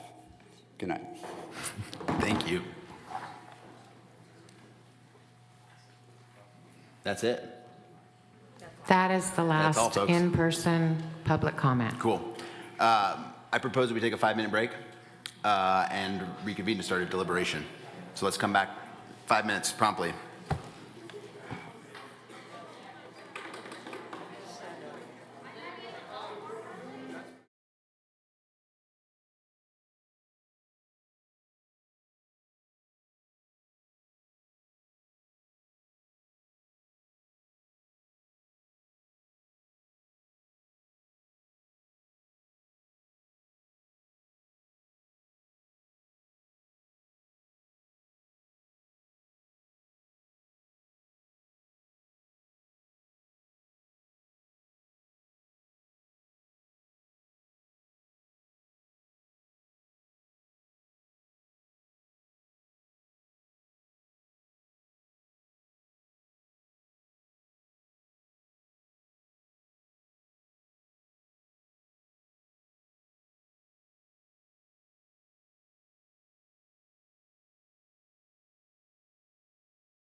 I've also been informed that from Principal Kitchen specifically that students should go home and go to bed because it's getting late, and this will not be given as a good excuse to get out of school tomorrow.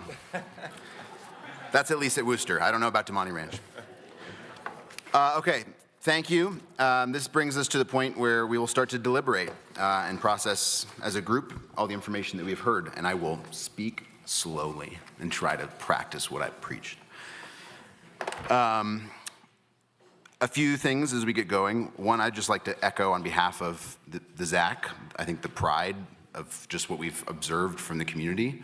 I wish a lot of people could have just seen what we've seen from our community, but especially students. It's really impressive. And it just reiterates all of the amazing things that are happening in this school district. I want to speak a little bit about transportation as we get going. I know that we've heard a lot about the conversation of if we were to make a decision tonight of sending this, specifically the Smithridge community, north into Worcester, inside of the walk zone and concerns over safety. I just want to remind us as we start deliberating that we can go to the board with recommendations about transportation. There are exceptions that they have made historically if there is a safety concern. And the board ultimately has say. So I just want to remind us that if we hear that and want to factor that in, that we can make recommendations to the board if they are predicated around safety for exceptions around transportation. A little bit came up around sort of legacy grandfathering, so I was hoping that maybe staff could just remind the community of sort of the policies around that if you are rezoned.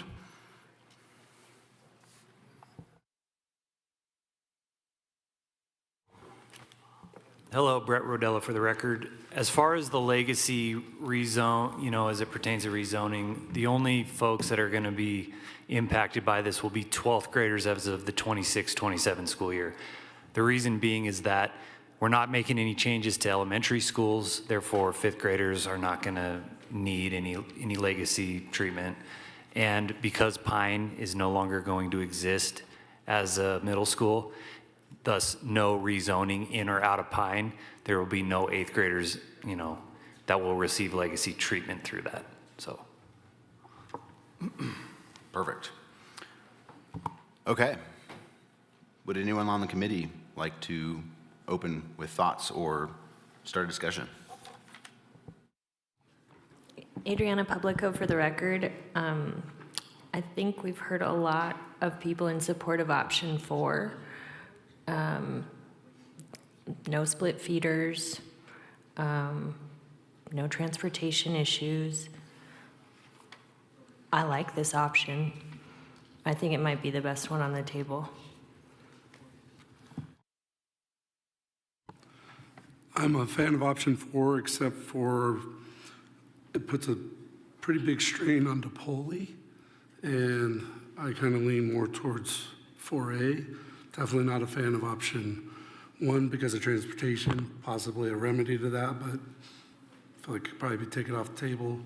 It seemed like most were not for the splitter, so I think that option could be maybe tabled also, but I kind of stand for 4A because of the DePauli taking a pretty significant number in a couple of years.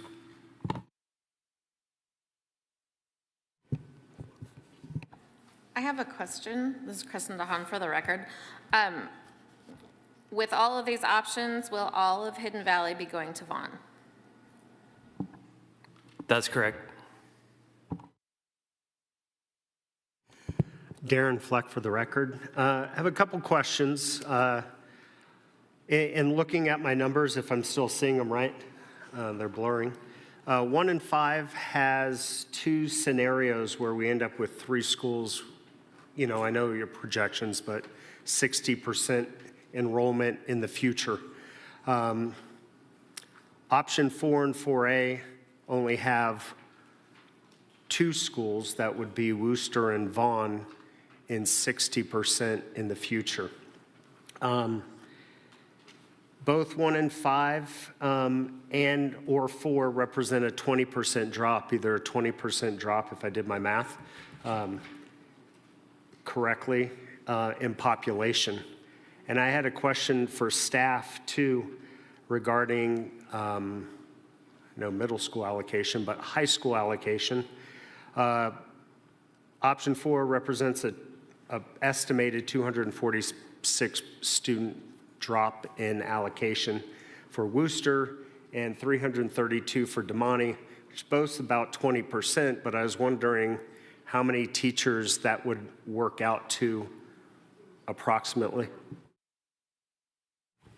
I think we'll have to have Area Soup Baker come and speak to maybe the drop in students. That's not really our lane. And then also in that case too, if as Worcester as a Title I school, if those numbers would be different than at Damani per pupil. Okay, so just for this, will you restate your question, please? I want to be clear about my response. Sorry, Darren Fleck. If I have this right, Worcester under Plan 4 would drop by 246 students. And under Plan 1 and 5, Damani would drop by approximately 330 students. So that's 20% each, but I was wondering what that would equate to allocation-wise, and if that varies with Worcester being title. Melinda Baker, Area Superintendent. I can't give you an exact number. There is a variance due to weighted funding for title, so there would not be the same impact. There would be a decrease in allocations. My best guess would be maybe around 4, but there's a lot that goes into that. So if Worcester had if we said, okay, Worcester's going to have 300 less and Damani's going to have 300 less, I could say, okay, well, guaranteed, Worcester isn't going to lose as many because it's a solid number, and we know that weighted funding would cover the difference. Is there any other title high school in Reno? Yes, we have several. We have Hug High School's title, Sparks High School is title. I just wondered, the only reason I asked was to be sure, because I know getting a high school down around 1,000 isn't great, but I was wondering, I know Hug's big, but what does Sparks look like population-wise today? Sparks, their population-wise today, they mirror Worcester, maybe a little bit more than Worcester. I don't have an exact number for you. That school's not in my care, but it's a similar number. Of course. Yeah, Brett Rodella for the record. Sparks, as of most recent, is carrying 1,113 students. You're welcome. Sorry, guys, if I'll finish if that's, sorry.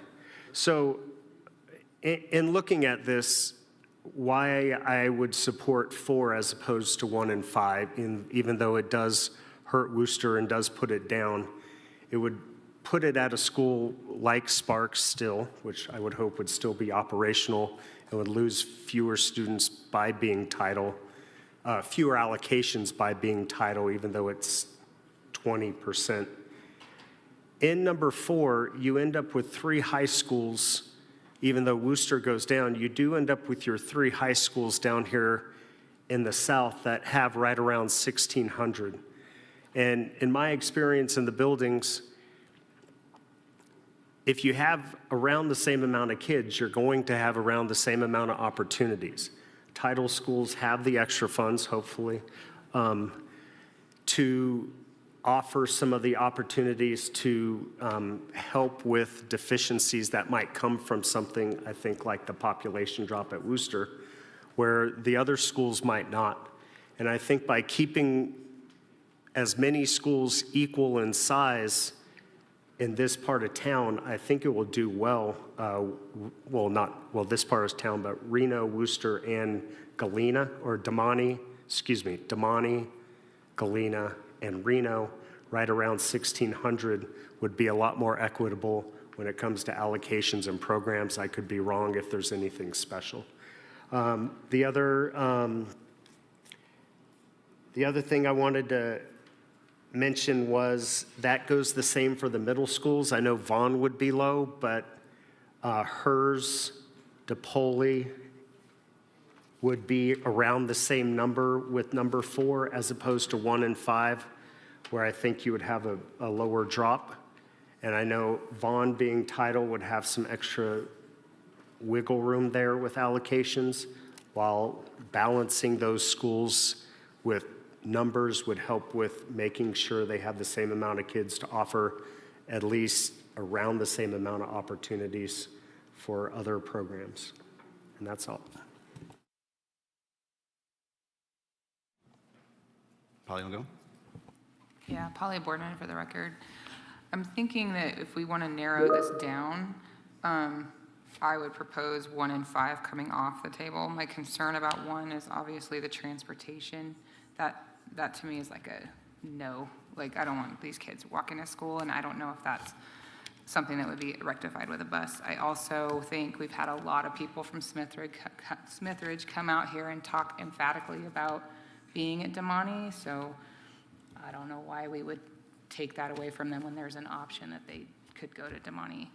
My concern with 5 is Swope is overcrowded. It's not even a school of choice, so if we're looking at so many schools that are needing students, why would we then put more into Swope when it's the only one that doesn't really need that? So I would propose that we could focus on like 4 and 4A, but it's up to you guys really. That's helpful. We have a hand raised from Cami online. Cami, do you want to weigh in?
All right, I mean, there seems to be interest in option 4. I'd like to talk a little bit about option 4 versus 4A, because I'm actually sort of motivated by option 4A. I think over the course of weeks of listening across the community, I think I've heard a few key things.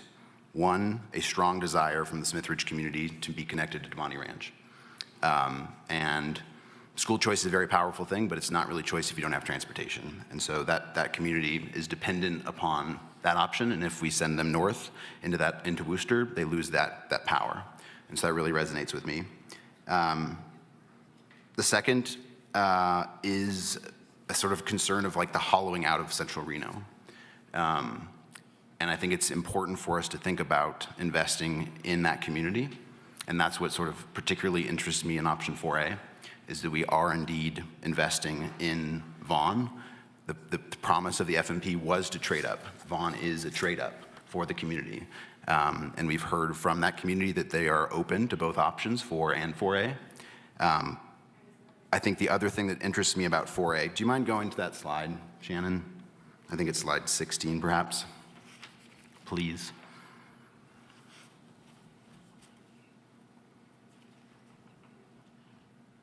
Thank you. So I think the other thing that we need to think about is, because Dotson and Smithridge are both going to be consolidated in the next few years, I think it's valuable for us to think about that middle school line being established with all of that community still feeding into Vaughn. Because if we go with 4, then you're stuck with a situation in which Dotson current communities will be going into, would be zoned for Vaughn, but then they'd be at a school that is sort of in a different zone. And so what I like about 4A is it is thinking ahead to think about what's going to happen when those schools are consolidated. I think the last, and I'm focusing sort of to the east right now, but I think that the last thing, I think we've learned through this process that having foresight into zoning ahead of the design of a building is important. Because Worcester is going to be worked on in the next 5 to 8 years, I think there's an opportunity for us to collectively think as a community of how that school will be designed and used based on some of these decisions. And not making a zoning decision for that high school gives us optionality into the future. And so I'm inclined and more sort of inspired by 4A because it gives the Smithridge, the community, the continuity into Damani Ranch. There are precedents for split feeders. I know we've heard about it and I understand the concerns of that, but I think this balances giving the Smithridge folks their connection to the community they've established over the past decade or longer, while also giving us an opportunity to invest in the urban core of Reno.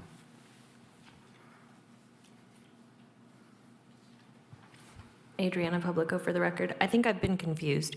Which is the other elementary school that will be attending at the school that is getting built here? Is it Dodson or Donner Springs? I think I've been confused. It's been expressed as Dodson and Smithridge. Then I meant to say 4A earlier. Because those students will go to school at elementary together, we can put them at middle school together and high school, right? That's what that works, right? I mean, Okay. the high school would be split. So the Smithridge Yeah. kids would go to Damani, but then everyone else would go to Worcester. Gotcha. So Okay. there is a split feeder happening, but we've heard from the community that they're open for that. Okay. And they go to Worcester now? Which school? Dodson. Yes. Yes. Okay. Good. You can see it on the left here. So the black, Yes. is that right? Black line is Worcester? That's correct. Yeah. Yeah. Okay. Great.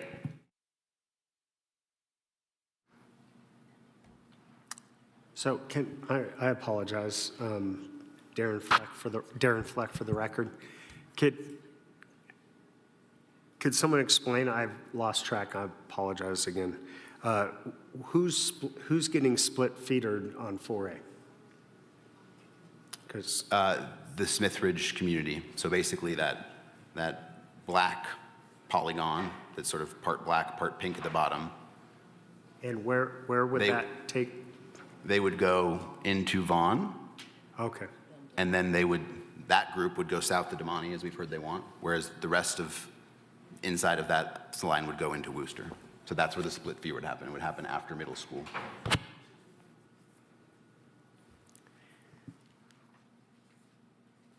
I think on the west side of Virginia Street, I think we've heard mixed things from the community. I think we saw the survey that half of that community still wants to go into Swope and Reno, and the other half likes to go south.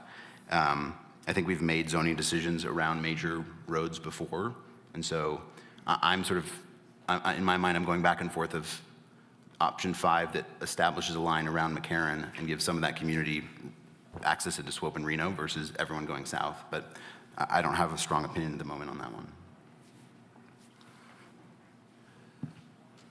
Ryan Henderson for the record. I feel like it all should go to Galena mainly because of what Polly had said earlier about Swope is already overwhelmed and that's just going to make it worse. So I think just on capacity, it's already made its own decision. Plus, I believe they're already all going to hers, Galena, or is it split now? Yeah, I mean, you can see it on the left here. I mean, it is. Sorry, they go to Pine and Reno. Pine and Reno. Okay, got it. Shannon Cole. Yeah. Shannon Coley for the record. So we're certain that Dodson's going to come here? To the new Smithridge? So when the Board of Trustees approved the temporary closure of Pine, there was discussion at that point that Dodson and Smithridge would combine here. But in the beginning, there was a statement too about it still has to come to zoning. But we're just trying to be forward thinking about that. Oh, okay, just forward thinking. Wouldn't we want Donner Springs if we did, say, option 4 or 4A? Donner Springs and Smithridge would be here instead of Dodson. No. Dodson and Smithridge were always the. I think that decision's been made, right? It hasn't been made, Okay. but that was the discussion at the board meeting, right? That was what maybe could happen. You guys will still see that zoning come to you guys when that happens. And I'm forward thinking, Right. right now, talking about this, having Donner Springs and Smithridge here. So then if they went to DePoli and then DeMonte together, so they aren't splitting up again from here. So because Dodson will go to Worcester if they came here, and then the kids here would go to DeMonte. Dodson has always gone to Worcester. So I'm trying to keep these kids together. Which Forward kids? thinking. Which kids? Instead of having Dodson come to Smithridge, the new Smithridge, it would be Donner Springs instead of Dodson, because then they could all go together to DePoli and then DeMonte, instead of Dodson, Smithridge, Dodson going to Worcester, them going to DeMonte. I'm just thinking forward. It's going to come to us. The best information we have right now is what? The best information we have right now is that Dodson would come here with Smithridge and combine. Okay. But we would be able to say to the board, we could suggest that perhaps they look at Donner Springs and Smithridge, because then we aren't having that split feeder, right? Because we would split them. We've been talking about not having a split feeder, right? So I think what Shannon is saying, that if we have Donner Springs and Smithridge, they would both go together to DePoli, right? They wouldn't split, and then they would go to DeMonte together. If you have Dodson, I wish they weren't both D words, Dodson and Smithridge, you're gonna have a split feeder, right? Which is what people don't want. Because one would be going to Worcester, one would be going to DeMonte. Am I right? Yeah, I mean, I think, yes. Okay. Can I ask a question? Because I'm going to guess that this new Smithridge is going to be bigger, right? I mean, we keep building bigger schools and we keep saying we're losing kids. Is it going to be the same model as Bohatch and Polakitas? No, it will be more of an adapt on-site for that school. So it'll be different than Bohatch, than Jaywood. But are we still shooting for over 1,000 elementary school kids, or ish? We don't Or put 900? It's about 700. 700? It's not Okay. 1,000. I'm just saying you have an empty elementary school at Hidden Valley. And if you really don't like Dodson, we could keep all the kids together at Donner and Smithridge, send them down. I mean, we're talking about stuff that might not even happen, but if you have an empty school that's at 40% at Hidden Valley, and we're already talking about what that represents, then why not keep Smithridge all together right now and go with just straight 4 instead of creating split feeders in case we have a split feeder in the future? No matter what, I'm in favor of 4 or 4A.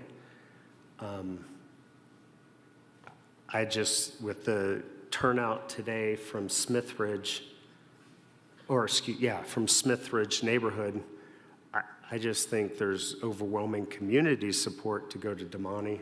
And if we can keep it simple now, then that opens up other options later that we can deal with later. And I think this is why there's a discussion happening at the board level about the timing of zoning decisions around building design. This has been brought up. This is something they're stewing on. And so I think it's important that we do look to the future, but we also have to sort of make a decision and factor it around the situation now. I'm curious, I mean, we're sort of going back and forth between 4 and 4A, and I'm just curious if there's a strong feeling from anyone to make a motion, if they feel prepared for either of those options. Polly Boardman, I'm not ready to make a motion yet, but with 4, when you got yellow on DePoli and 93%, I mean, what we've seen in the past is when we get into the 90s, we start getting teachers saying it gets pretty crowded. So that's a concern there. Also, the fact that we got Talus Valley, we don't really know what's going to happen there, how many students really will move in there, but that's going to be at that school too. So I don't know why we would put extra pressure on DePoli and make that one so crowded when like 4A kind of evens it out a little bit and gives a little bit more room for that flexibility. So I guess I would I think be that's a good leaning point. towards that. Gives us optionality in the south where we know development's happening.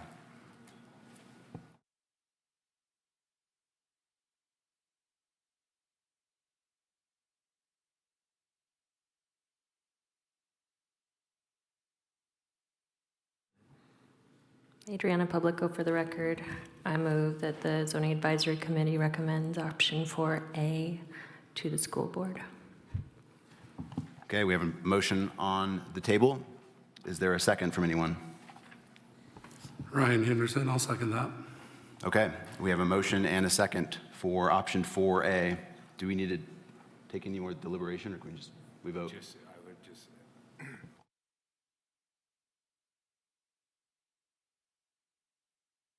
Are there any questions from the committee about the motion that is on the table? No? Kristen DeHaan for the record.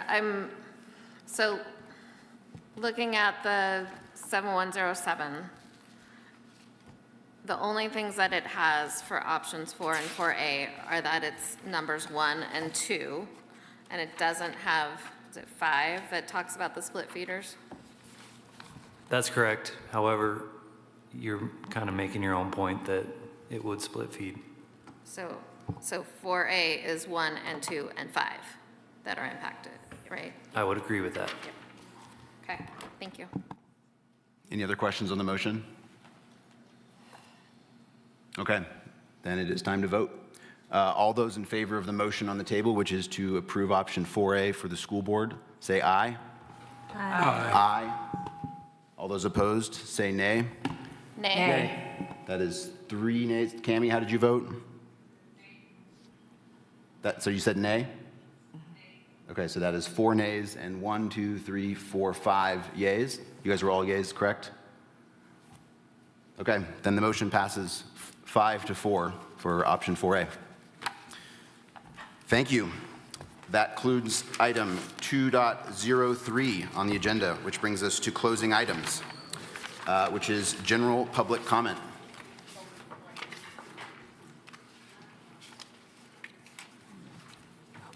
Shannon, do we have any comments? Pablo Nava Duran.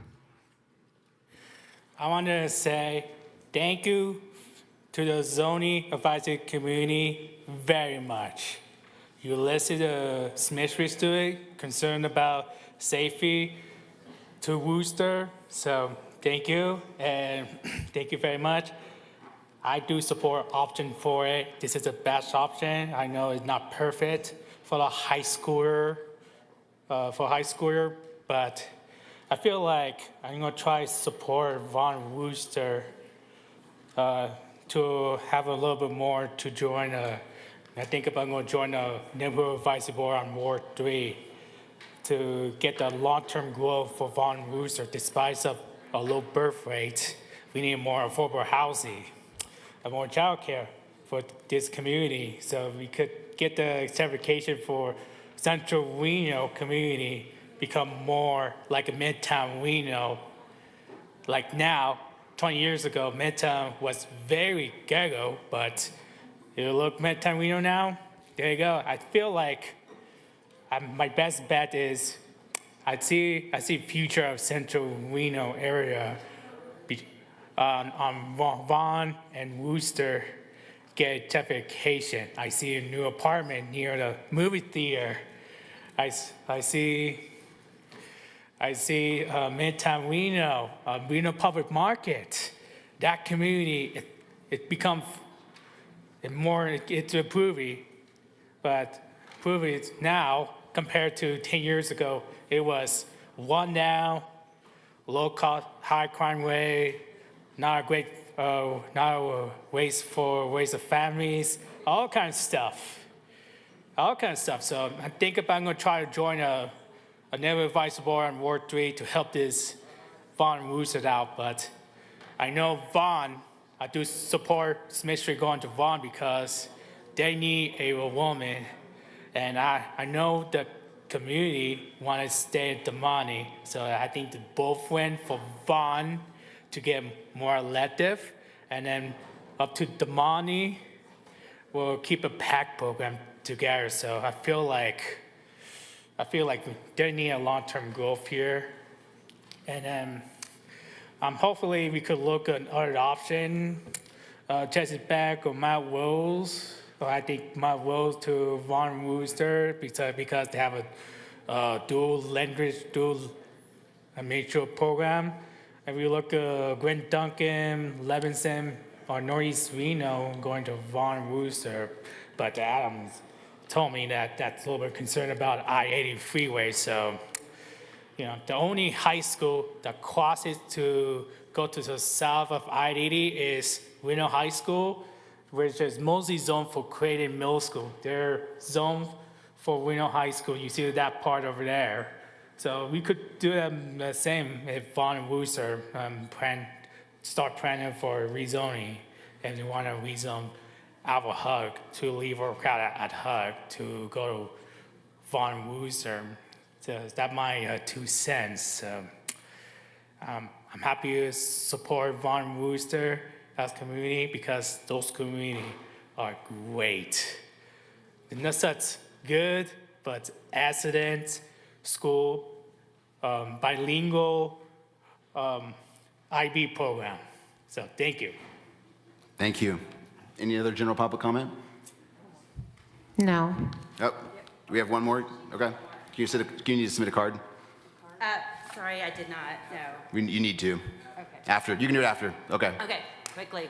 My name is Valerie Moore. I'm the parent of a Huffaker Elementary School student, and I feel like in the deliberations, there was not much consideration given to, it was like, okay, great, we'll just send them all south. I personally support the option of Swope and Hertz being split. I would ask that if it's possible, for it to be considered that even though Swope is close to school of choice at large throughout the district, that perhaps special consideration could be given to the Huffaker families. I personally am on the other side of McCarran, and Hertz and Galena would be a long travel distance for my child. So that's all I have. Thank you. Thank you. Yeah, here's a card. Got one? All right. There you go. Thank you. Any other general public comment? No. Very good. Okay. Well then, that brings us to the close of the meeting. Thank you guys for sticking around late and the engagement.